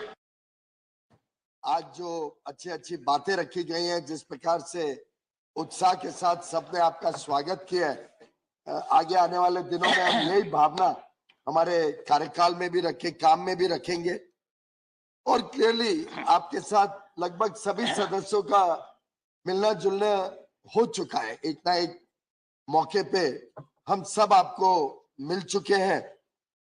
तो मैं इतना जरूर कह सकता हूं कि it's a joy to be with you, to meet you, to exchange notes with you, to talk to you. अब पता नहीं वो राजस्थान से आप लेके आए हैं या सिटी ऑफ जॉय से, जहां से आप बहुत ही सफल अपना गवर्नर का कार्यकाल कर दिल्ली आए। पर वास्तविकता यह है कि आपकी अध्यक्षता में इस सदन में मुझे पूरा विश्वास है कि बहुत सारे जॉयफुल ओकेजन्स हम सब मिलकर सेलिब्रेट करेंगे। अपर हाउस के संरक्षक के रूप में आपकी भूमिका बाकी भूमिकाओं से बहुत बड़ी है। आप जिस आसन पर बैठे हैं, वहां देश के कई महान हस्तियां बैठ चुकी हैं। हमारे 6 सभापति बाद में भारत के राष्ट्रपति भी बने। आप भूमि पुत्र हो, जैसा कि प्राइम मिनिस्टर ने कहा कि किसान के पुत्र, तो मैं तो भूमि पुत्र कहूंगा। दरअसल सभापति जगदीप धनखड़ जी का एक लंबा राजनीतिक अनुभव रहा है, संवैधानिक पदों पर रहे हैं और पूर्व केंद्रीय मंत्री भी रहे हैं। इस नाते उनका एक लंबा संसदीय अनुभव भी रहा है। जाहिर तौर पर इसका कहीं ना कहीं लाभ सदन को भी मिलेगा, सदन के कार्रवाई के संचालन में भी दिखाई देगा। इसलिए मुद्दा आपका में आज हम बात राज्यसभा के नए सभापति जगदीप धनखड़ जी की करेंगे। चर्चा करने के लिए खास मेहमान मेरे साथ इस समय स्टूडियो में मौजूद हैं। टाइम्स ऑफ इंडिया के राजनीतिक संपादक अखिलेश कुमार सिंह जी हमारे साथ इस समय मौजूद हैं। अखिलेश जी, आपका बहुत बहुत स्वागत है। साथ ही वरिष्ठ पत्रकार रोशन गौड़ जी हमारे साथ मौजूद हैं। रोशन जी, आपका भी बहुत बहुत स्वागत है संसद टीवी पर। लेकिन अखिलेश जी, सबसे पहले शुरुआत मैं आपसे करूंगा कि आज जो दृश्य देखने को मिला जगदीप धनखड़ जी के सभापति का, जब उन्होंने कार्य संभाला, तो जिस तरह से सदस्यों ने, विभिन्न दलों के नेताओं ने उनका अभिनंदन किया, आप कैसे देखते हैं? देखिए, आज उनका पहला दिन था, तो जाहिर सी बात है कि सब लोगों ने उनको अपनी बेस्ट विशेस दी हैं और कामना की है कि उनका ये टेन्योर कार्यकाल अच्छा होगा। और सभी ने आश्वासन दिया कि सुचारू रूप से चलाने में हम आपकी पूरी मदद करेंगे। धनखड़ जी की जो व्यक्तिगत पृष्ठभूमि है कि एक किसान परिवार से भी आते हैं और खुद सैनिक स्कूल से पढ़े हैं, झुंझुनू जिले राजस्थान के रहने वाले, जहाँ की एक परंपरा रही है कि लगभग हर परिवार से कोई ना कोई सेना में जाता है जी। तो एक इस तरह की पृष्ठभूमि है, एक रूरल बैकग्राउंड से आते हैं और एक बहुत अच्छे एस्टैब्लिश्ड लॉयर थे। बाद में इसके साथ साथ उन्होंने, उनकी पॉलिटिकल इनिंग्स भी काफ़ी लंबी रही। लगभग हर भूमिका में, पॉलिटिकल इनिंग्स में उन्होंने एक महती भूमिका निभाई है। तो एक्सपीरियंस बहुत लंबा है और ये अपेक्षा की जानी चाहिए कि उनका ये कार्यकाल ठीक होगा, सबको साथ लेकर चलेंगे और सारी पार्टीज उनको कोऑपरेट करेंगी। लेकिन आज आश्वासन देना और एक सद्भावपूर्ण माहौल में सबको साथ लेकर चलने की बात करना, जो हम लोगों ने हाल फिलहाल में देखा है कि लोकसभा के कंपैरिजन में राज्यसभा में काफी चुनौतियां रही हैं। जो भी पीठासीन अधिकारी रहे हैं उनको काफी चुनौतियों का सामना करना पड़ा है। सबसे बड़ी चीज है कि जो समीकरण होते हैं दोनों हाउसेज में वो अलग होता है। राज्यसभा में लगभग बराबरी होती है, लगभग रीजनल पार्टीज का काफी समय एक हर जगह से उनका एक बोलबाला है, तो उनके नंबर्स भी काफी होते हैं। तो ऐसे में कोई बिल हो, कोई ऐसा एक कॉम्प्लिकेटेड इश्यूज होते हैं जिस पर लंबी चौड़ी डिबेट चलती है और कई बार हम लोगों ने पिछले समय देखा भी कि काफी माहौल खराब हुआ जी।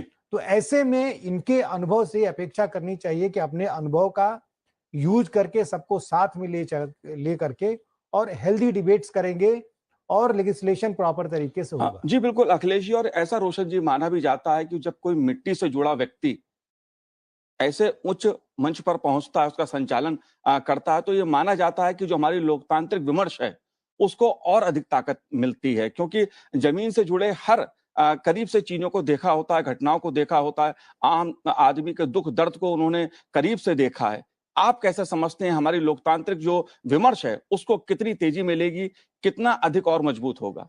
देखिए, मैं आपकी बात से बिल्कुल सहमत हूँ, क्योंकि पिछले हम अगर 5, 7 या 10 सालों का अगर हम जिक्र करें तो हमारे राष्ट्रपति रामनाथ कोविंद जी रहे हैं जो वंचित समाज से आते हैं। द्रौपदी मुर्मू जी जो राष्ट्रपति बनी हैं वो आदिवासी समाज से आती हैं, और जो अभी धनखड़ जी बने हैं वो किसान परिवार से आते हैं, और प्रधानमंत्री जी जो हैं वो भी पिछड़े समाज से आते हैं। तो कुल मिला के जो हमारे देश का इसमें संचालन कर रहे हैं वो समाज के ऐसे वर्ग से आते हैं जो कभी न कभी वंचित रहे हैं अपने अधिकारों से, या उनकी जो भी उनकी भूमिका रही है समाज में, और आज उस देश का संचालन कर रहे हैं। इसका मतलब कि हमारा देश प्रोग्रेस कर रहा है। हमको इसको इस तरह से ले सकते हैं कि ये देश अब आगे बढ़ रहा है। और जो लोकतंत्र की आपने बात की कि जब समाज के ऐसे लोग ऊपर आते हैं तो उनको एक एक कदम की जानकारी होती है, वो उस पीड़ा को झेलते हुए आते हैं और उस पीड़ा से दूसरे लोग सफर न करें इसकी कोशिश करते हैं कि समाज के लिए हम क्या कर सकते हैं, क्या उसमें हम अच्छा कर सकते हैं, क्या उसमें डेवलपमेंट कर सकते हैं कि हमारी जो समाज के बाकी लोग हैं उसको उसका फायदा हो सके। तो ये अनुभव है, उनके जीवन का अनुभव है, उनके ने जो उन्होंने कष्ट सहे हैं, जो उन्होंने परिश्रम किया है, उसका प्रतिफल हमें मिलता है। और यही इसलिए हमारा जो लोकतंत्र है वो मजबूत हो रहा है, और हमारी लोकतंत्र की मजबूती का परिणाम यही है कि हमारे जो शीर्ष पदों पर लोग हैं वो ऐसे समाज से आते हैं जो कभी न कभी वंचित रहे हैं। जाहिर सी बात है, जो जगदीप धनखड़ जी का अनुभव है और उसका जो असर है आज पहले दिन देखने को भी मिला। जगदीप धनखड़ जी ने जो संवैधानिक व्यवस्था हमारी है, सदन में जो चर्चाएं होती हैं उसको लेकर जो कुछ सदस्यों से कहा और जो अपील की, वो भी खासा असर डालेगी, ऐसी उम्मीद की जा रही है। आइए देखते हैं उन्होंने क्या कहा। More than any other theater of legislature, this theater has to take the lead. This theater has to set standards that are to be emulated by any other center in the country. I would therefore urge you to confine to dignity, decorum, and be in a focused manner. I have carefully gone through every word is spoken by the Honorable Minister, and you will find a spinal strength of the foreign policy which he has articulated in a focused manner. तो आपने देखा कि किस तरह से जगदीप धनखड़ जी ने आज पहले ही दिन सदस्यों से एक फोकस वे में जिस तरह सदन की कार्रवाई में भाग लेने की अपील की, वो दिखाता है कि जो उनका अनुभव रहा है संवैधानिक और प्रशासनिक, उसका असर साफ देखने को मिला। आप कैसे देखते हैं अखिलेश जी, सीधे सीधे शब्दों में सदन के सदस्यों से एक अपील करना? देखिए, कोई भी हाउस है, जब उसका संचालन होता है तो उसके पास बहुत सारे बिजनेस होते हैं। देश को बहुत अपेक्षाएं होती हैं कि हमारे चुने हुए सांसद वहाँ पर आके प्रोडक्टिव तरीके से संचालन करेंगे और हमारी जो ज़रूरत की चीज़ें हैं, जो नियम कानून है, उसका प्रॉपर तरीके से उसका लेजिस्लेशन होगा, कार्रवाई होगी और उसके प्रोडक्टिव रिजल्ट्स आएंगे। जो हाल फिलहाल के अनुभव रहे हैं, काफ़ी ऐसे माहौल हुए और एक चिंताजनक स्थिति बनी पिछले सदन सत्र में हम लोगों ने देखा। तो निश्चित तौर पे एक पीठासीन अधिकारी के रूप में उनका ये अपील करना बहुत ही जायज़ है और बिल्कुल ज़रूरी है, क्योंकि सबको साथ में लेकर के चलना सबके हित में है। आज भी आपने देखा कि शुरुआत में ही प्राइम मिनिस्टर ने भी यही अपील की कि जो यंग और न्यू पार्लियामेंटेरियंस हैं जो आते हैं चुन करके, वो शिकायत करते हैं कि उन्हें मौका नहीं मिलता है सीखने का, बोलने का, और एक बहुत बड़ी अपॉर्चुनिटी उनके हाथ से चली जाती है। तो ये सबके हित में है। काफ़ी एक्सपेंसेस भी आते हैं और चुने हुए प्रतिनिधि अपने काम धाम, अपने क्षेत्र को छोड़ करके यहाँ पर आते हैं कि प्रोडक्टिव डिबेट होगी, और इस तरह के अगर डिसरप्शंस होते हैं तो काफ़ी नुकसान होता है, सदन का नुकसान होता है।